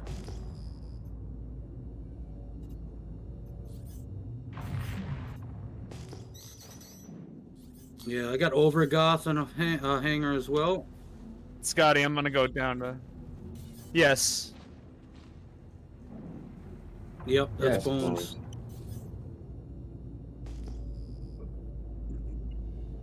Okay. Yeah, so you got Hawk is me. Skiba, Scotty. You mean? Scotta, whatever Ooh, the we heck have it a lot of is. them come out. Everybody's gonna pretty much have their own. Yeah. We're gonna have to like. Get a guy in a We're Constellation concentrating. and Drama, Jutage. Andromeda's pointing out to come out right now. He's pointing Yeah. up. Yeah, Overgath. He's coming out. He's out. Overgath is out. Yep. You want to thrust up when you can? I gotta pop down for some players. Be right back. I'm coming up on him. Oh, those just barely missed. Oh no, they hit, didn't they? Oh no, they kept going.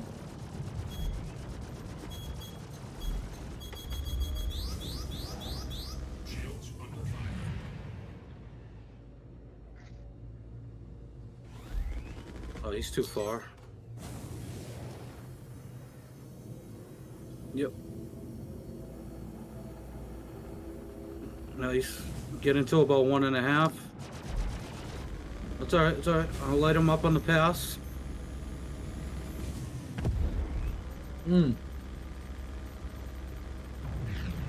He's trying to jump.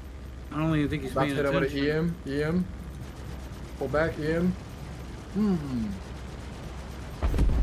Boy, you ain't getting away from that EM. Damn, these fucking size 5 fucking ballistics. Oh.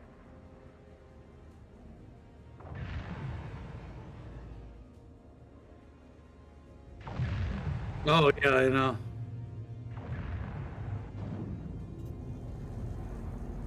The size 5 Gatlings? Damn.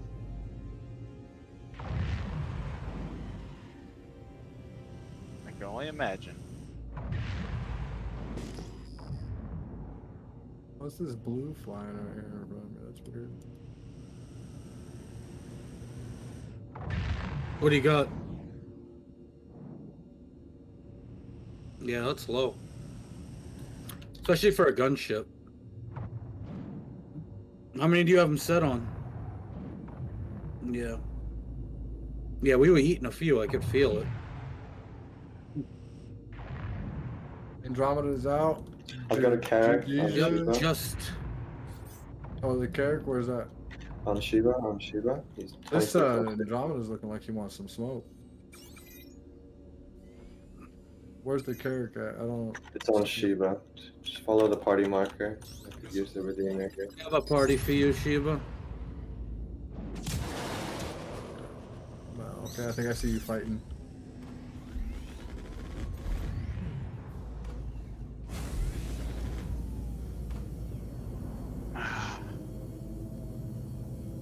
You guys ever had a cougar before?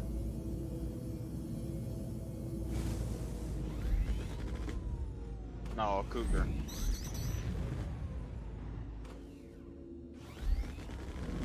I don't Yeah. see y'all at all. Like, I don't have no party markers. What the fuck? You pull up. Yeah, there we go. No, I know. Whoa, that dude in the fucking goddamn Andromeda just tried to fucking ram me.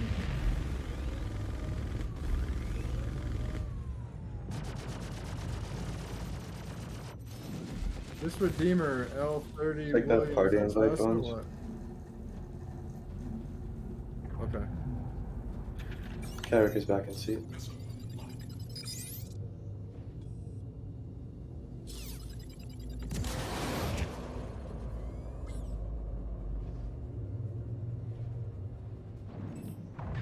Damn, Bones. Share your Oh. screen. Bones, you seen the marker now? No, I do not. I see the Redeemer. I see everybody else out there in Crusader. I'm below Everest. You're below Everest. Alright, I'm heading that way. I think you got the... Oh, that was a hit.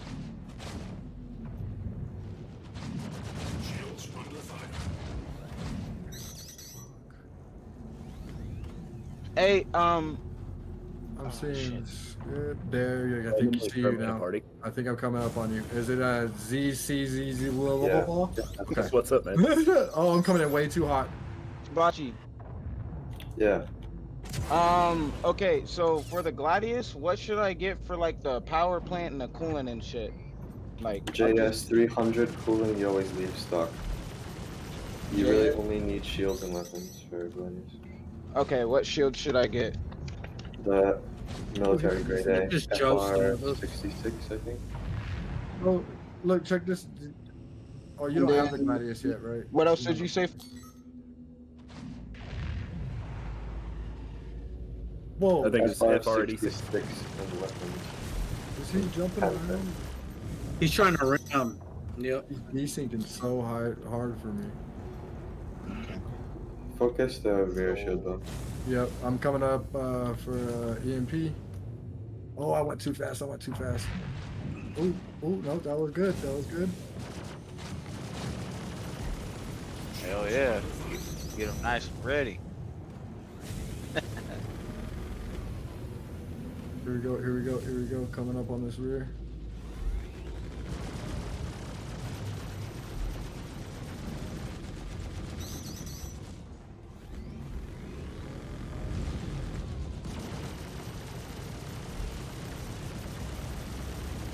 Pull Should I back get a the bit, Mir- pull back a Should I bit. get the Mirage? EMP coming. Ooh, that went right across this whole ship. I saw it. I have to say, right when I was pulling out my ship. Oh yeah, no. Yeah, always military grade A if you have the opportunity. I like for the Gladius. I'm one of the few people. I like the EOS because the EOS is fast, but it's still gonna get you anywhere you need to go. You ain't gotta worry about running out. I'm almost out. We gotta repair, and reload. This Carrick's about to go. He's almost. That Andromeda's pissed. Oh, he jumped? No, he's still here. Okay, just DC. Halfway on another EMP. Ooh, Also been complaining about Everest getting good hold down. I knew it was you guys. I've got Alphonse and a Starfighter. Always. Dang, we're doing a great job of blockading this bitch. Hey, I managed to get out. Bones. Who said that? Tank. Did we let you out? I did you? targeted you Okay. specifically, and Shibachi was like, "That's dank." I was like, "Okay." Oh man, you shouldn't have said anything. I was gonna see if I could run it. No, yeah, you were let out. I thought it was a little suspicious, but I was pretty quick. 10 seconds to quantum. Yeah. No, if you know what you're doing, if you spool up and you do your things, you can get out of here. Yeah, I mean, if y'all are distracted with somebody else, it's not too hard to get out. Yeah. Exactly. Getting in's a little harder. We can't use one there. Oh, you can't. Yeah, it don't work. Yeah. No, this is. Bones, you on this Ares, right? Yeah. The shields are Bones, almost can out. you stream Yeah, hold on. when you get a chance? Sweet. Here, I'll do it through daylight so you can hear it too.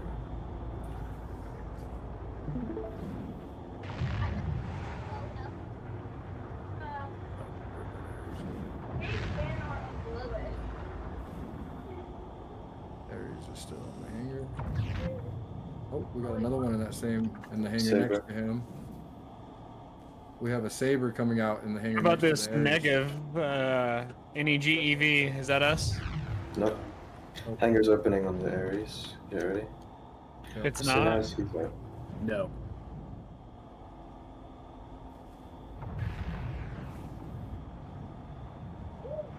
I'm gonna go in. I need to release this EMP because so as soon as he comes out, I might hit him and see if it'll do anything to his shields. I'm gonna missile him as soon as he comes out too. I'm out of the turret, by the way. Come on, come out, bitch, come out. Is he out? Come out, motherfucker, come out. Really? It's out. Oh, yeah, it's nose heavy. I see it. I wonder if I could hit him while he's in there. Come out, man. Yeah, these ballistics slap. It's about to overheat. It's about to overheat. It's okay, just let that hit him. EMP. Let that EMP go.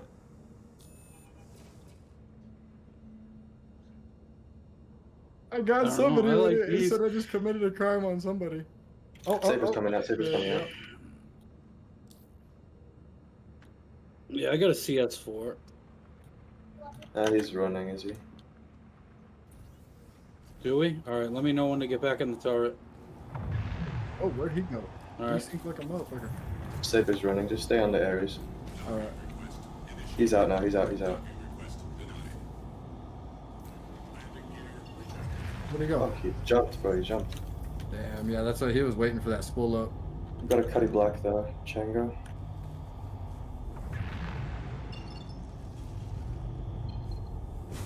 Got him. Okay. Oh, we had an Aurora there.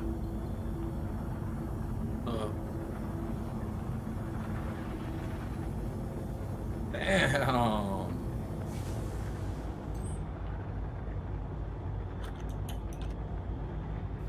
Keep this Fucking love NPC this mechanism. head control, dude. There's a mantis. Where- Yeah, I'm just taking one of its wings. I'm gonna hit. I'm hitting them damn things. Oh no, I made it away.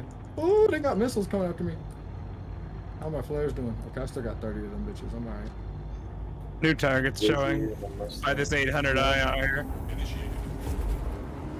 Cutter. There's two guys out here by this 800i with me. Where? Okay. Yeah. 600. Yeah. Where's it at? Or whatever it is. On Scotty. Scotty. Two of them out here. Pretty far Where's out. it at? Where's that at? Scotty's 30 clicks out. Heading 300. I think you went the wrong way. Hans. Woohoo! What's this guy saying in chat? Anybody know? He's just saying good morning, China. Like the Oh, just fucking kidding. John Cena meme. You can't tell. I'm dead. Splashed me. Ooh, I'm gonna have to go get something to drink. You said you got splashed? 600 eye on Shiva. A 600i and another guy out there.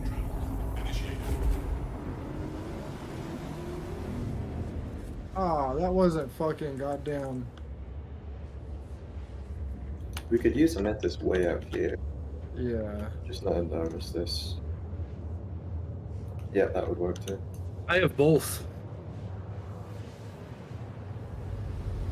Not right now, I'm not gonna check my seatbelt.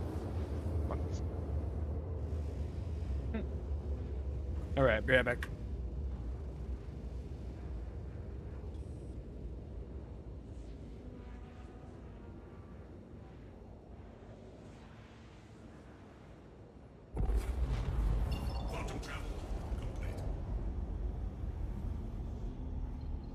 Focus the rear.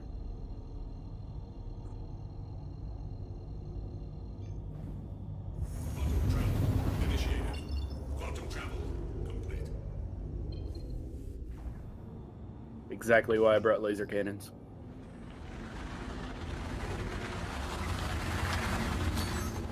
Oh, He just jumped? Or did he get splashed? Yep. No, Nah, I still see him. Oh, he's still Oh, I'm he just popped up. fucking glitching. I hope I don't hit the station. Yeah, I'm jumping around a lot. The 600i one's spinning. Yeah, it is. He got engines. He's got torque. Yes, Yeah. that's hostile. Alright, we're gonna go in. What do you want to engage? The Corsair?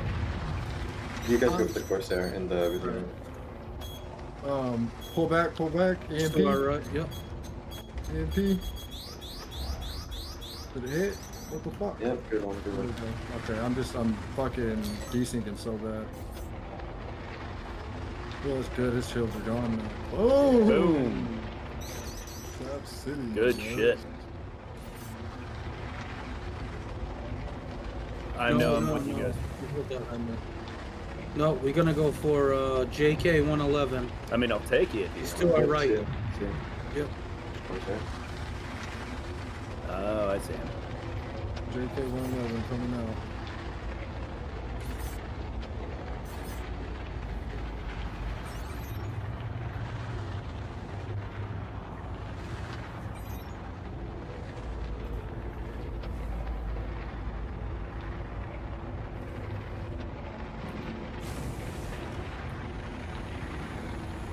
Ooh, he's got ballistics. Careful.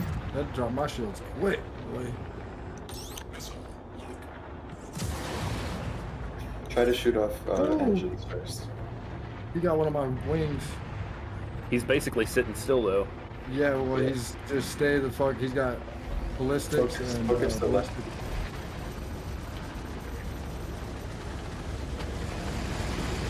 He's going. He's almost gone. Oh, he got me. I should have got out of there, but it's okay. I had bad torque imbalance though. It was time for a new ship. Gren Hex, I go.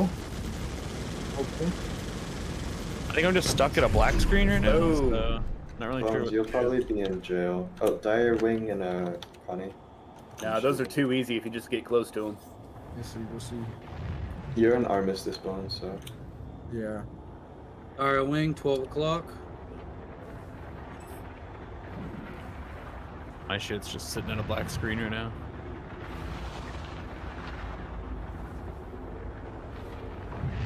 Connie. Yeah, we gotta wait for him to get out. I got somebody else. too. Reset. Yeah, I'm black screen too. I'm not pretty low. I reset to menus, see if that works. Yeah. Wouldn't load me in. It hit me so hard it froze it up.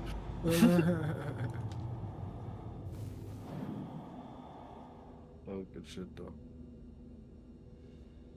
Yeah, I was trying to do the tri-tip anyway. So what transpired? Are they still there? Did you guys get them? Yep, Yeah. we're waiting on Okay. Connie to undock right now. Trying to spawn and see where it puts me here. Let's see if I can scan it, see if any additionals get on. I mean, you're gonna wake up, burn a bomb. What's he flying? Dire Wing's hangar's opening. But Connie on the Connie. Beep. Nope, just one single man Connie. Yeah, I remember Fletcher. Ah, fuck.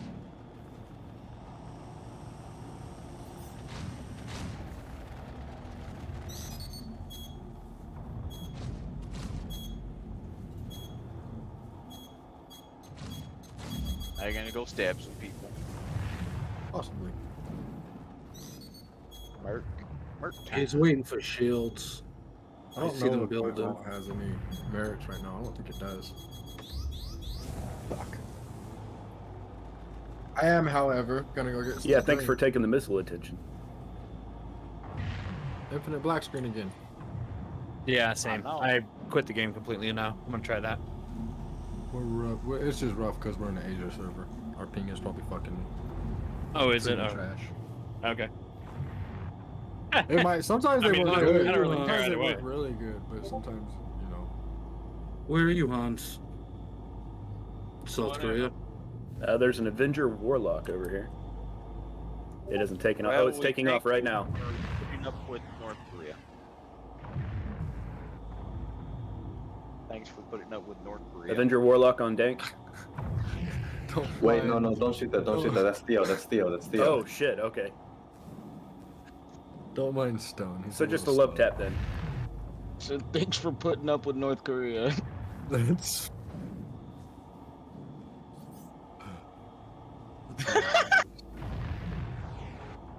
Dude, Clashers broke. It is kind of like a hostage situation. Yeah, they do. And they're fucking, not only that, they're fucking launching missiles and shit on your guys' fucking, on the beaches and shit. It's fucking crazy, bro.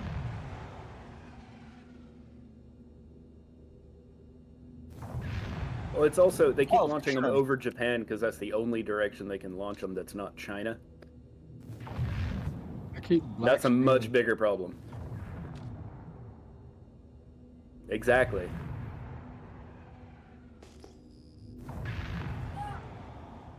Who's China's ally? North Korea. Oh. And Russia, I believe. Russia as well. It's kind of Yeah, contentious. they're all in fucking cahoots with each other, bro. Loaded me in. Thank goodness. They kind of have to play nice. Not I. I'm gonna have to go to another server. They anyway, so were, that way we're not fighting. from Dude, last China- I heard, it's kind of contentious. Dude, I would just get the fuck out of there and All right, go to the United States. who's still in sight? Let's combat comms. Let's get back to Shiva's on site. Dank's out here at Everest. We're in it as well. Okay. Well, let's leave the comms free for them so they can still coordinate and shit and still fuck shit up while we're. There's Hey, a they're colony and a talking- Mustang they're just talking sitting. about you guys in the chat. You guys are at Everest, right? Yep. Yeah. Yeah, they said someone is trying to blockade Everest. Oh yeah, that's been there a while. That's Oh. awesome.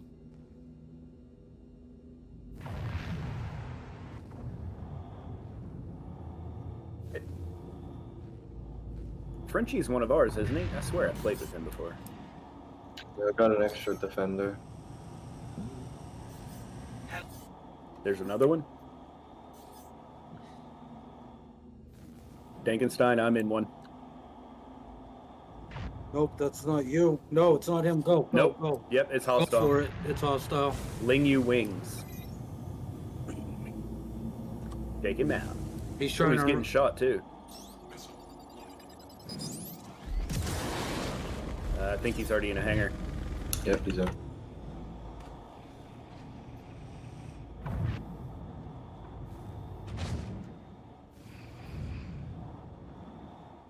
I got a guy capped. He just. Is he still there?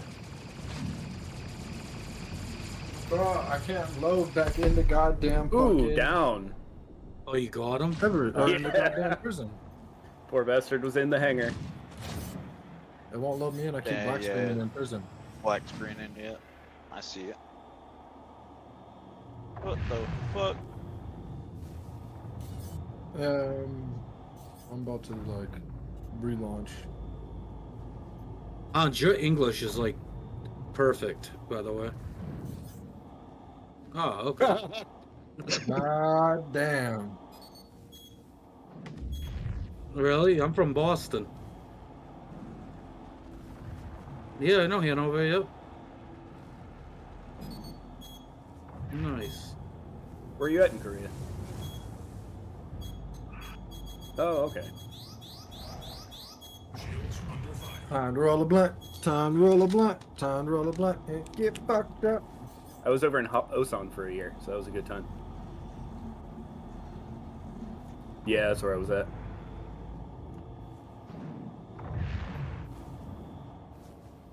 I mean, that's half the reason people are able to get over there. Yeah, being fucking stationed over there, bro. Think I could afford that shit regularly? Fuck no, dog. Is it expensive there or what? No, it's not too bad. Getting there is, though. Yeah, it's the getting there. Yeah, getting It's there, like when getting you're there. fucking stationed in Oki, bro. Like no one's gonna be fucking stationed in fucking Oki, dog. Like no one just goes to Oki. Unless you're fucking rich. Like a beach town, isn't it? Yeah, dude, it's a fucking island, bro. You can't get off of it. One way in, one way out. I was fucking stationed there for like a year and a half, and it fucking sucks, bro. Oh no, I'd love to be stuck in Japan, bro. I can't go to Japan because I got felonies and It's shit. But not I'd the love to fact be. that it was Japan. It's the fact that you're stuck on a fucking island, on a base, and you can't fucking get There's off a unless one fucking way. yeah. Hold on. Like, There's there's a no Connie food. Phoenix here. Yeah, I think that's Dire Wing. Oh, is it Dire? No, there's another one. There's a Phoenix here in a hangar. Oh, yep, yep.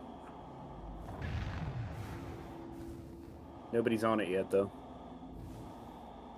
EM's on, though, it's running.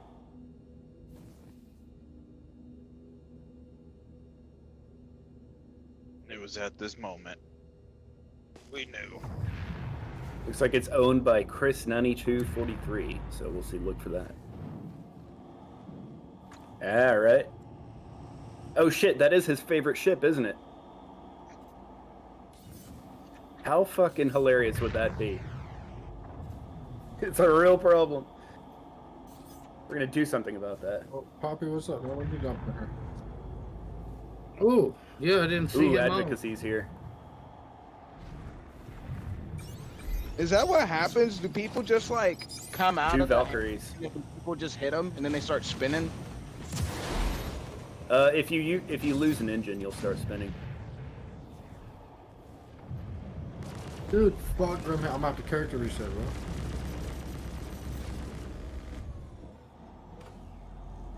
Yes.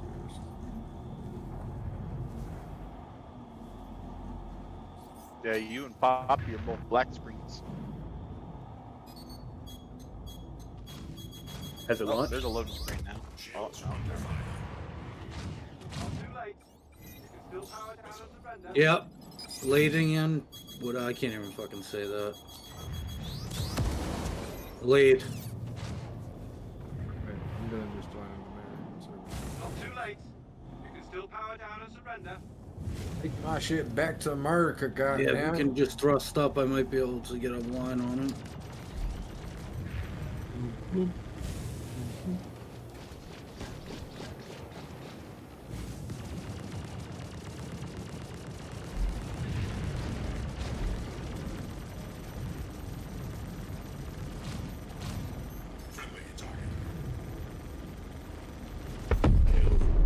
Kaboom! Good shit. What's that? Oh, that's the fucking advocacy. Yeah, there's a bunch of them. Yeah, there is. Not too late. You can still power down and surrender. All Valkyries and one Cuddy. Goddamn, character reset. Oh, there's a guy on us. I'm gonna get on him. Hold on. There you go. I can't. You gotta. Yeah, there we go. Does anybody need picked now. up? Okay, no, cool.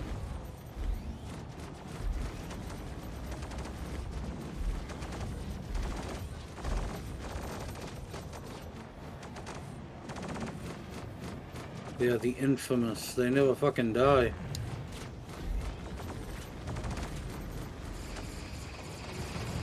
Alright. So it works in the American server.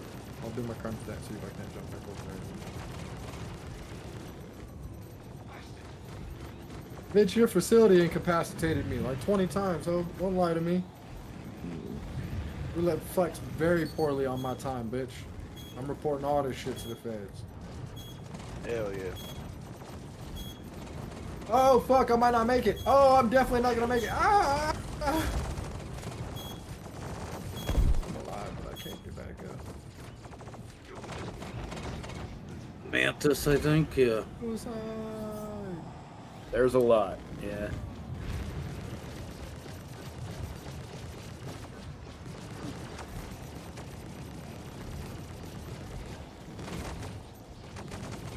This is what I was trained for.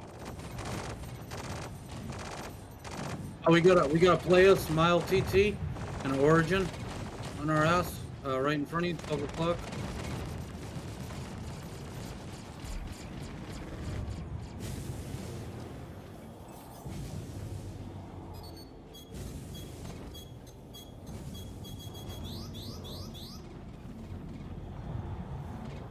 Not too late. You can still power down When I do, it just sits in a black screen now. Keep trying. Go to another server, load into that server, back out, and then go on the server again. That's what I have to do. Yeah, I'm in an American server right now. I'm just gonna stay in this server until I do my O2 missions though, so we're not all fucking running down the same fucking hallways. It just rammed us.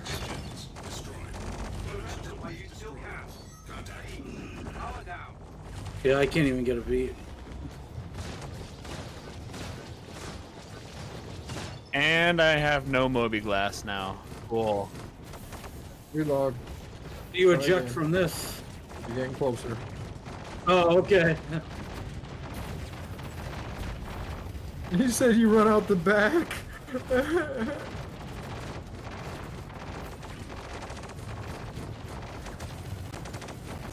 Oh, come on, I don't want to go to jail. That's why, as cool as it would be to be like exploring space, I'll just keep it to a video game. 'Cause can you imagine you're like.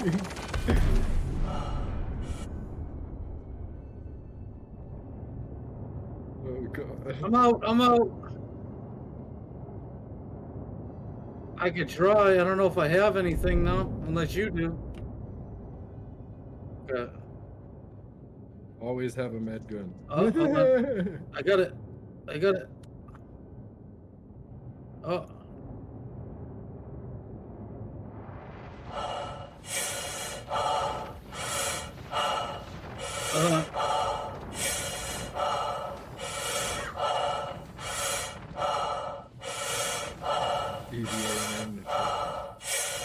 Yeah, all over them.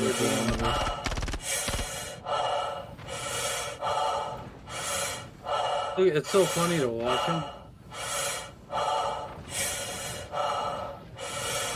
Either that, or if we can get a pickup, that'd be cool too.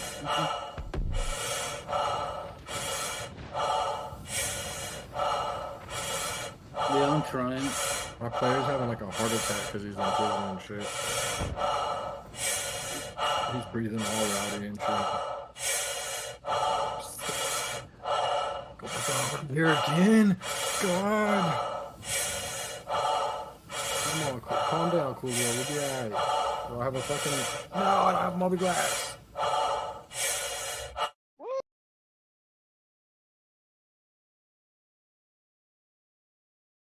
Excuse me.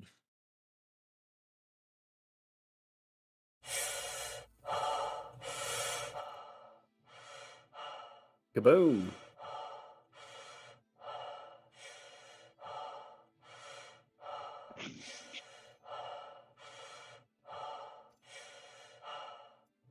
Dankin, what are you What's in? your address, Bones? Yeah, what's up? Give me my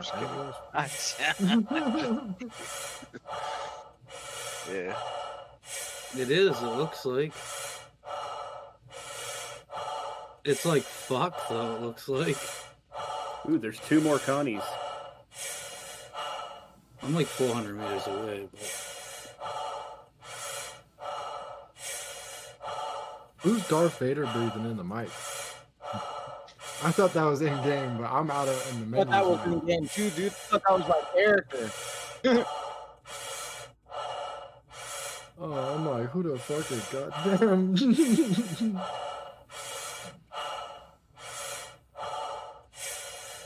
hooked up to an oxygen tank? Listen. Yo, someone got pissed at me in my other VC because I was breathing so hard because I fucking had to do some kind of physical work and I was breathing. Oh, it's getting shot again. Look. And he was like, please stop. And I'm like, what? What the fuck did I do? Oh. Yeah, there's a Valkyrie on it. I would have been like, you want me to stop breathing? I'm gonna try to go in. Me too, I'm trying to get to it. I just had to put my mic up. That's all. But yeah. Dude, Connie's coming out. Tank 1911.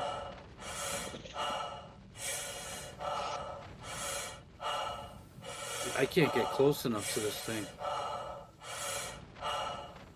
Hey, I got it. Okay. Oh, I have a crime stat 3. Alright, cool. I only gotta do like 102 mission.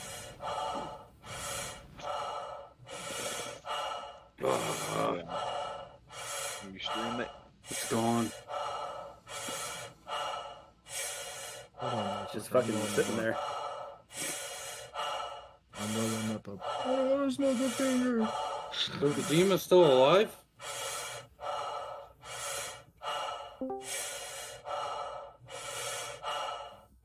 Hello. Boom. Well, I'll try to get real close to it.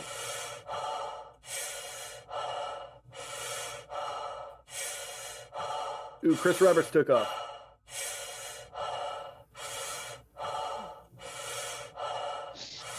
Poppy got a new icon now. Okay, I see you. What's up, Baka? So, did you just recently move, Shivachi, or am I tripping? I thought you were here in the States.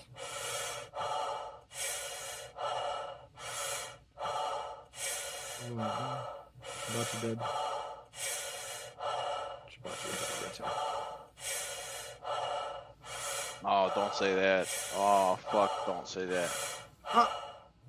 Dude, I'm I at was risk, saying that bro. shit with somebody. I was like, I'm getting to the point where like I'm old now almost, and like one of these days, one of my friends is gonna be like, we're gonna be like, hey man, you there? Hey. Right? And then we're gonna get a message like 2 days later, like, or see an obituary or something. Like, oh fuck, dude, he did die. Wasted. Like Grand Theft Auto. Wasted. Fuck, he jumped. Is Eric muted or something? What? No. So, Oh man, he got offended. He's like, damn, he didn't fucking say nothing to me. Is he muted or something? No, I'm Nah, I mean, to be fair, I he's was always muted. running I his had my mouth. headset flipped up. Yeah. He always runs his mouth. It's usually an issue when he's quiet. Yeah, it's true. It's true. Nah, I just woke up not too long ago, so I'm a little groggy. This fucking backwoods is goddamn fucking. Quit fucking with me. Just stay down, bro. Just stay down. What? It won't fucking stay stuck. Mm-hmm. And it was You like know, it's not too perfect. late. I can still power down and surrender. You should hit you. Come on, It's you trapped, dude. It's fucking trapped. They Yeah, can it blow you up. fucking character reset last time I got on, because I got on, I fucking took 10 steps, then I realized I didn't have a movie glass. Ah. Yeah, Where when the you hell- lose that original movie glass shit fucked up. Yep. What's up? I'm trying to get the power. I don't see which thruster to turn off. And There's a Gladius flying around here, except I don't think that's Shiba. I don't have a party mark on that page. Yeah, Edison. I can't even get the left to turn off, so. Yeah, you can come do it. Hold on. There's a Gladius about to scramble from Everest. Yeah, I see it. It's still off though.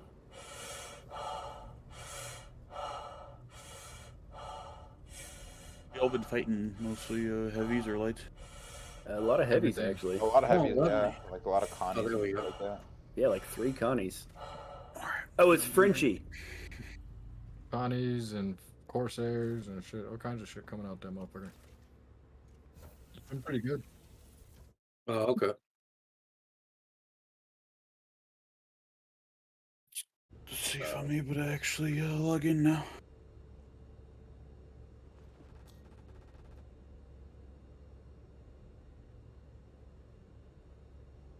Yeah.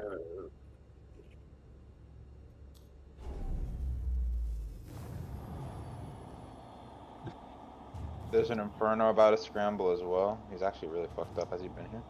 The hull is like so stripped. You can see all the wires outside. Did you like slam into the hangar when he was landing or What some it shit? looks like.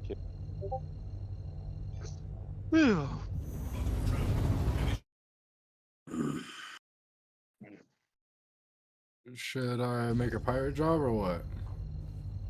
Yeah, sure. Alright. If you want to ride on a Gladius wingtip.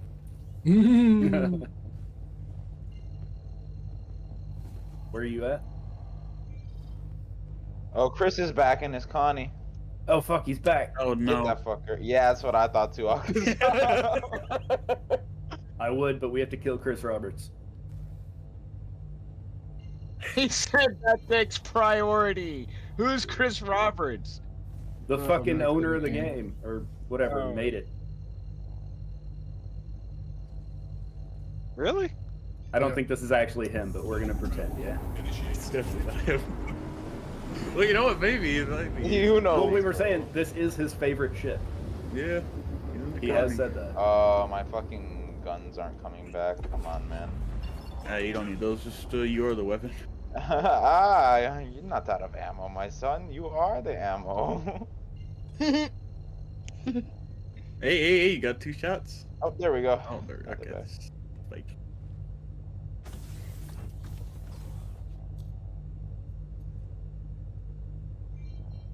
Alright, I put lots of rolls too, so everybody could probably sign up for something or other and get extra fucking points and shit. Submit. Big.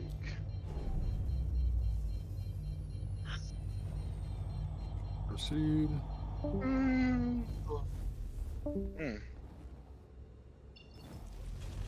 Hmm?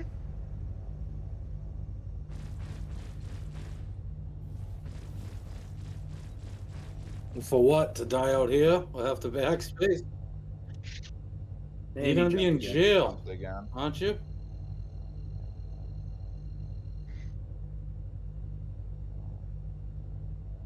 All right, Okay. OM1 you said?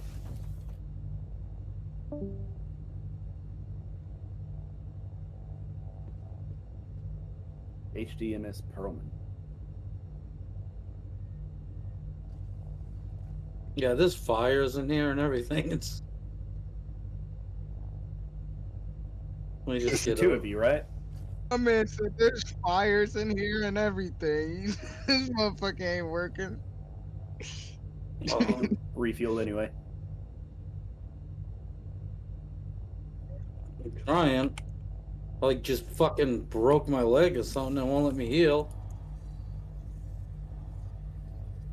Alright, I'll jump out when we jump.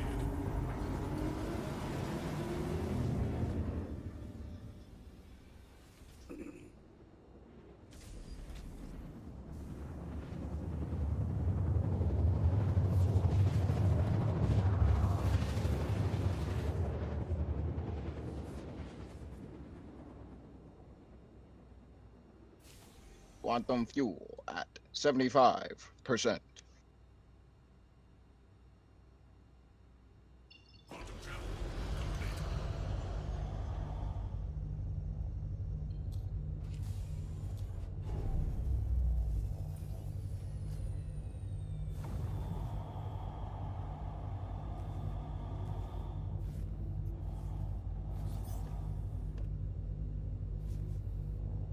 I'm coming in. Yeah, dude.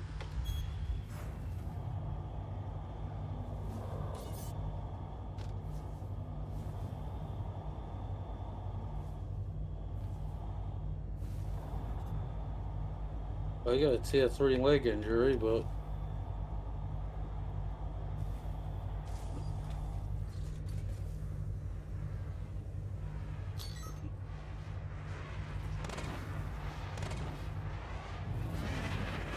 I'm gonna try and shoot this mantis.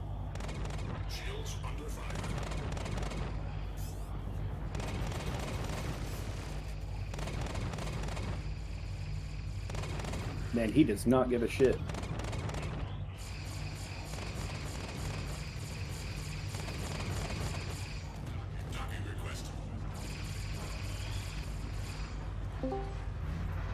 Hey, you know when you touch. Hips. Good job. Nice crash. So go to mission board, and you can get you can hit join on mission board, and then I'll pull Hans down. Can you pull me down too? Yeah, I'll pull you down too. Sweet.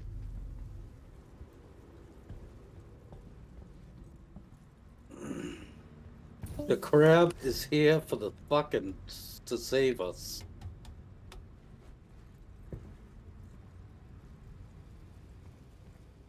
Yeah, don't have one of those.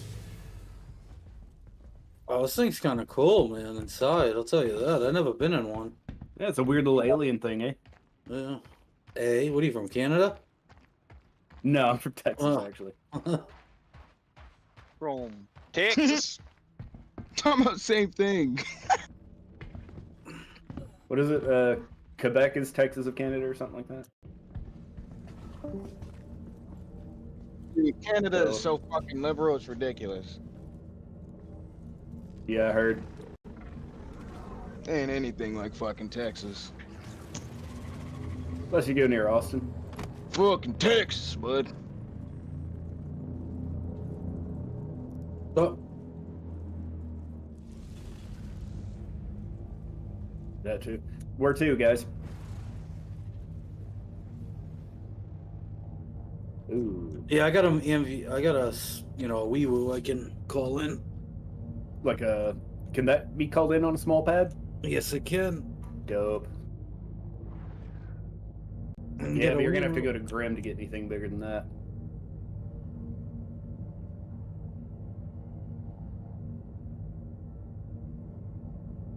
No, I can't even walk, so. But.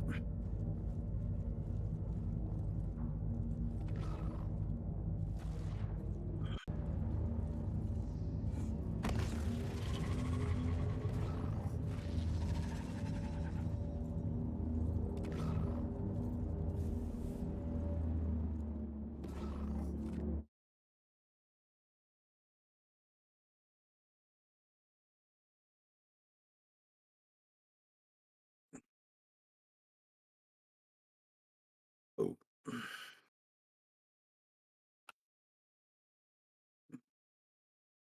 I came in a little hotter than I meant to.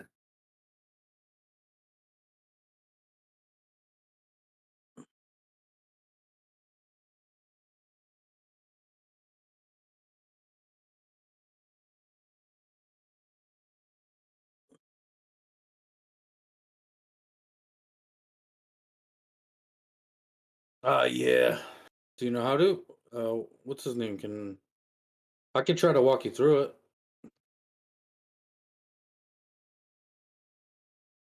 I think it sent you a message, I believe. All right, we're here. All right. I just took y'all right over to Perlman. All right, nice. Fucking pads aren't working though.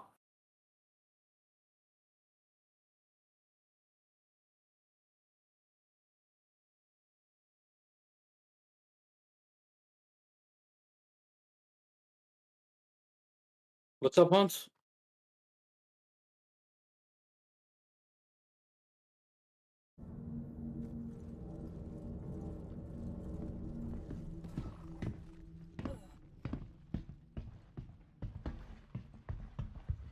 For some reason, it's not letting me hail the Lorville Center. How do I fix that? It says that I Do you have a can, but crime it's stat? no, I don't have anything. It's just not. It's not letting me hail them.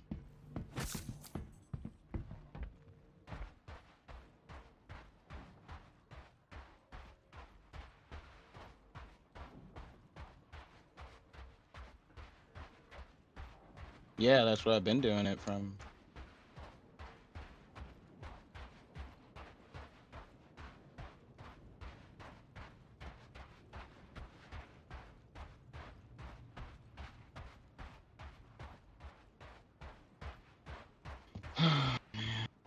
Oh no, this game is semi-annoying.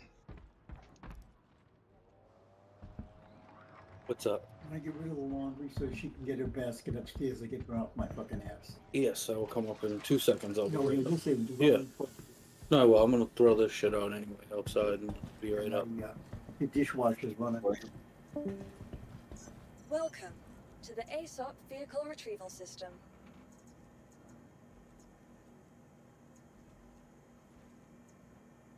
Please visit us again. Goodbye.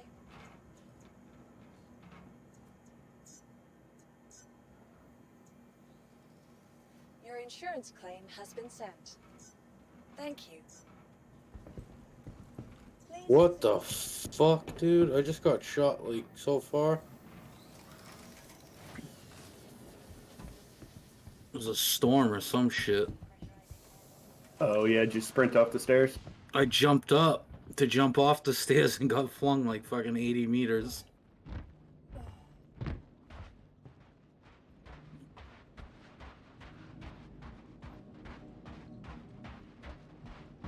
Yeah, you That's a look blue wee woo. fucked up, dude. Yeah, I know. This is my max walking speed. Yeah. It's a couple of fucking cripples over here. I know, dude. Whatever, man. We crash landed. That was actually pretty cool. All right, yeah, that was a pretty good landing, actually. I'm surprised you made it to the ground.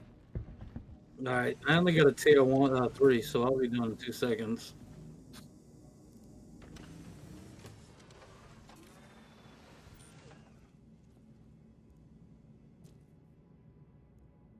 The med bed should do everything that a med pin can.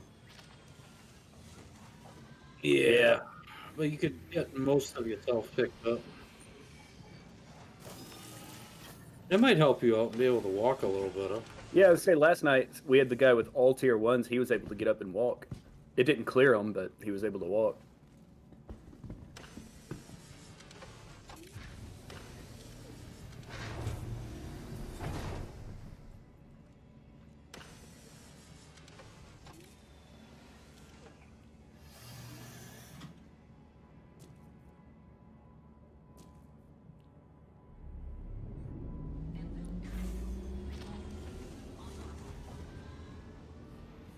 No, I know. I'm just starting it up.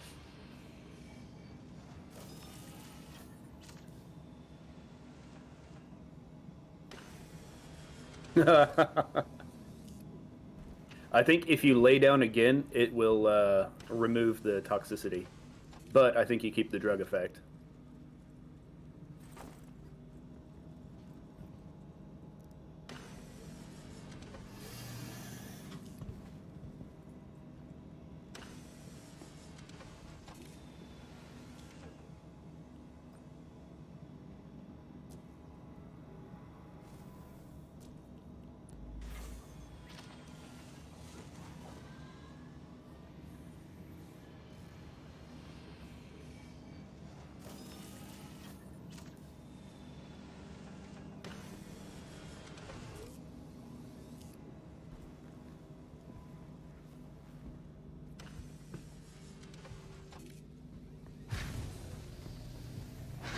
Good.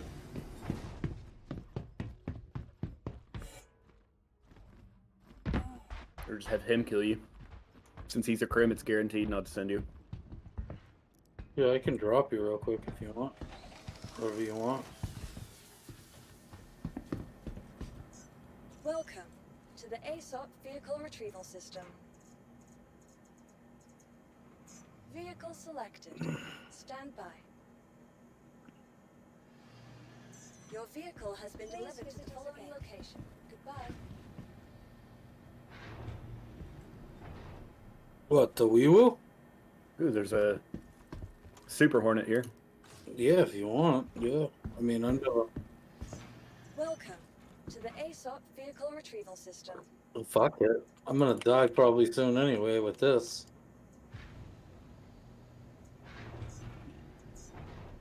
I've never flown them, so Your insurance claim has been sent.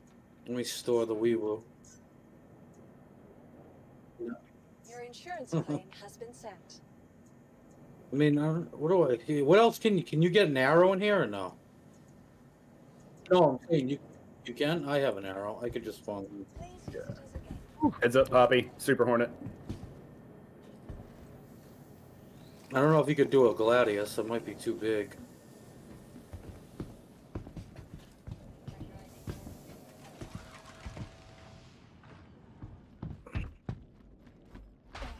Ooh, that fucking time.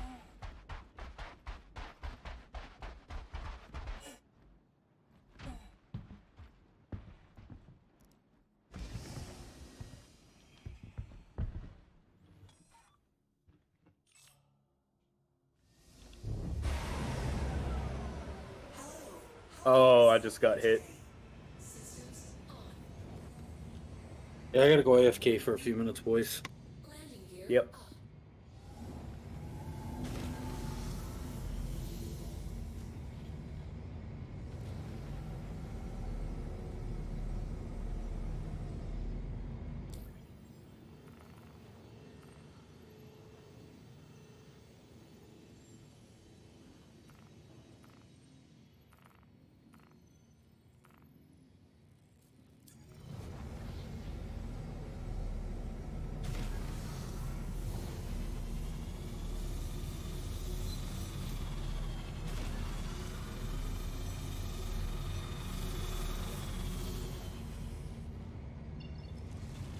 And I'm back and forth cooking dinner.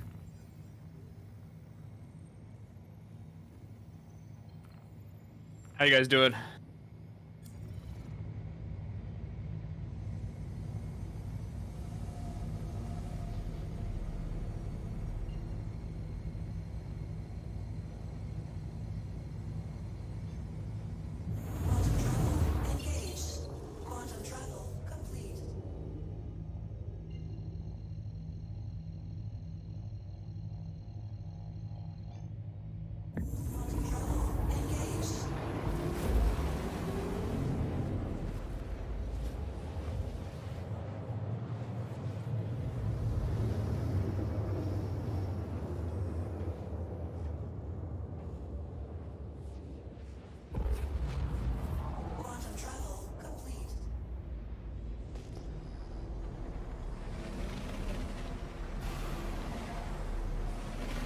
There was at least one that Poppy was taking on.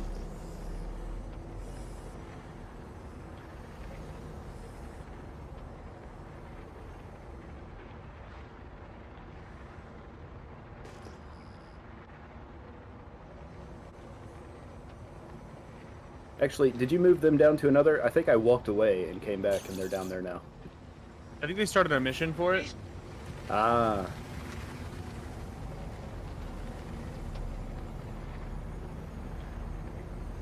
But I was cooking dinner. I've been cooking dinner for like last 30 minutes or so. I feel it. I just ate. I'm gonna move down there with them. I gotta get a repair though. I will when I'm ready. I'll be down there when I'm ready. Yep. Still cooking. And trying to get out of prison. Yeah, I think so. I think they started a mission for combat, yeah.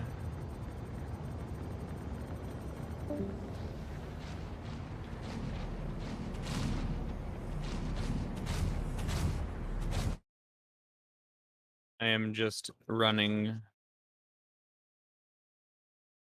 And then I get up every now and again and go stir the corn and then make sure everything is cooked right, because it's going to be bomb.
still power down and surrender?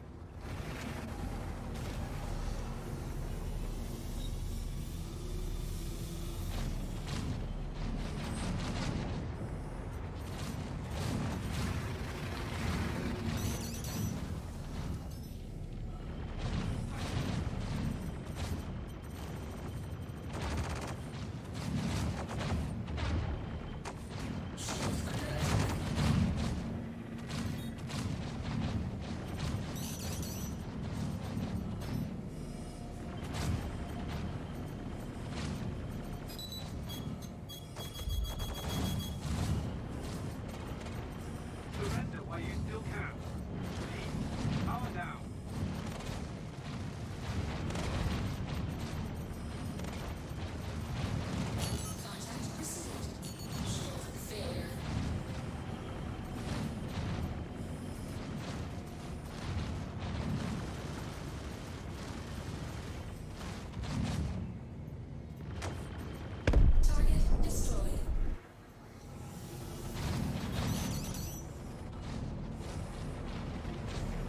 Oh, you're gonna pay for that.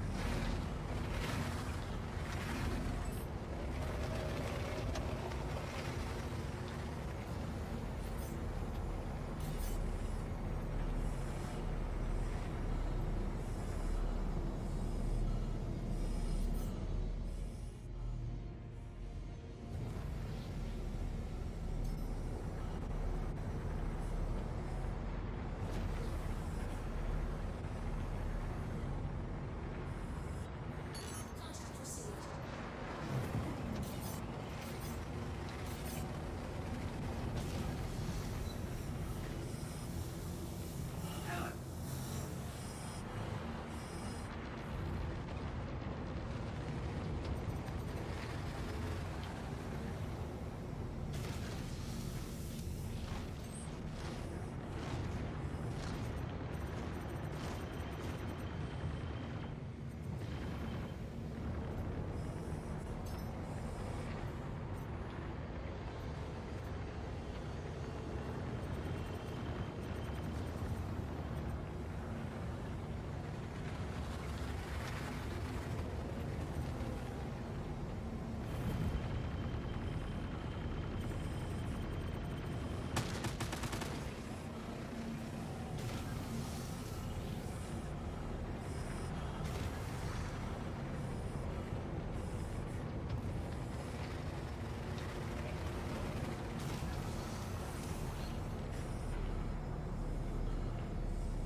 Look in there.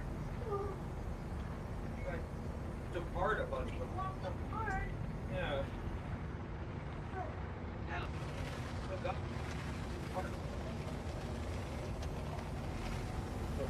Tastes so good.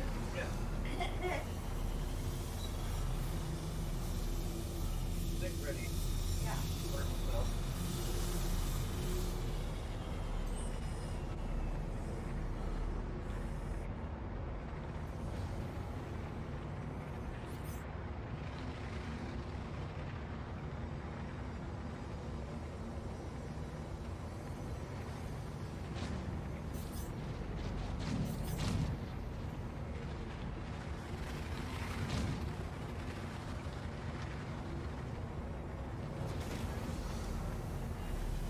Ugh.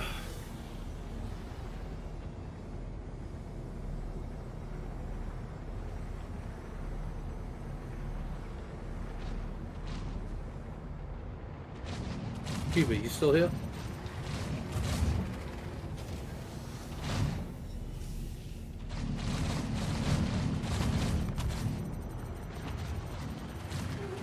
Yeah, man. Did you set up that Serenity? Oh, okay. I was gonna say, if you want to set that up, thinking about hopping into the pirate squadron they got going. So if you do your Serenity, you then become what do you call it? You then become a an org member. Yes, exactly. Shit, it's crashed. Alright, what time is it where you're at? Oh, okay. He's the only man in his house. Oh wow. Okay. It's like 10:30 at night for me.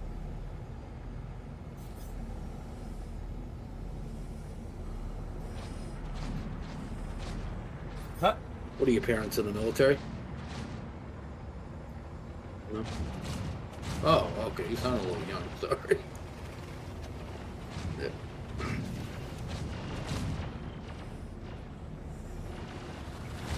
No.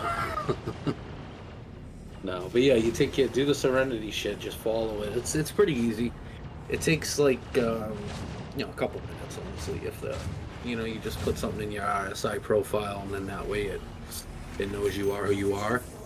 And then once it does that, you'll get full privileges, and the Discord, and the org. So you know, if you ever have some troubles and shit, all you gotta do is pop in there and say, like Sheba did, "Hey, I'm here. Need help." And I saw it, and I was like, "Come on," you know. Okay.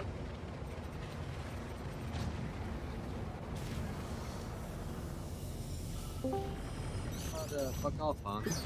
What's up to you? Hi. What's happening?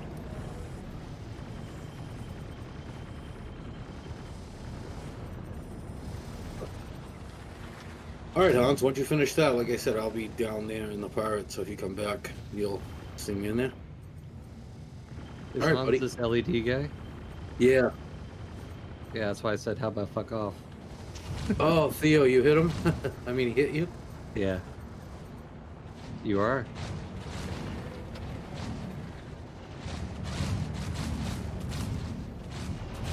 I am. I'm just watching you joust back and forth. No, I'm Theo.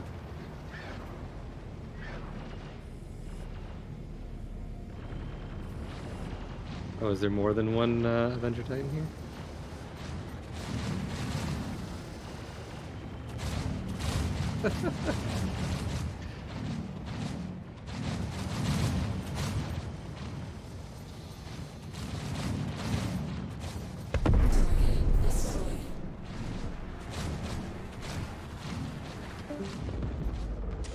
All right, I'm gonna hop into that. So, hit me up later, all right, man? All right, later.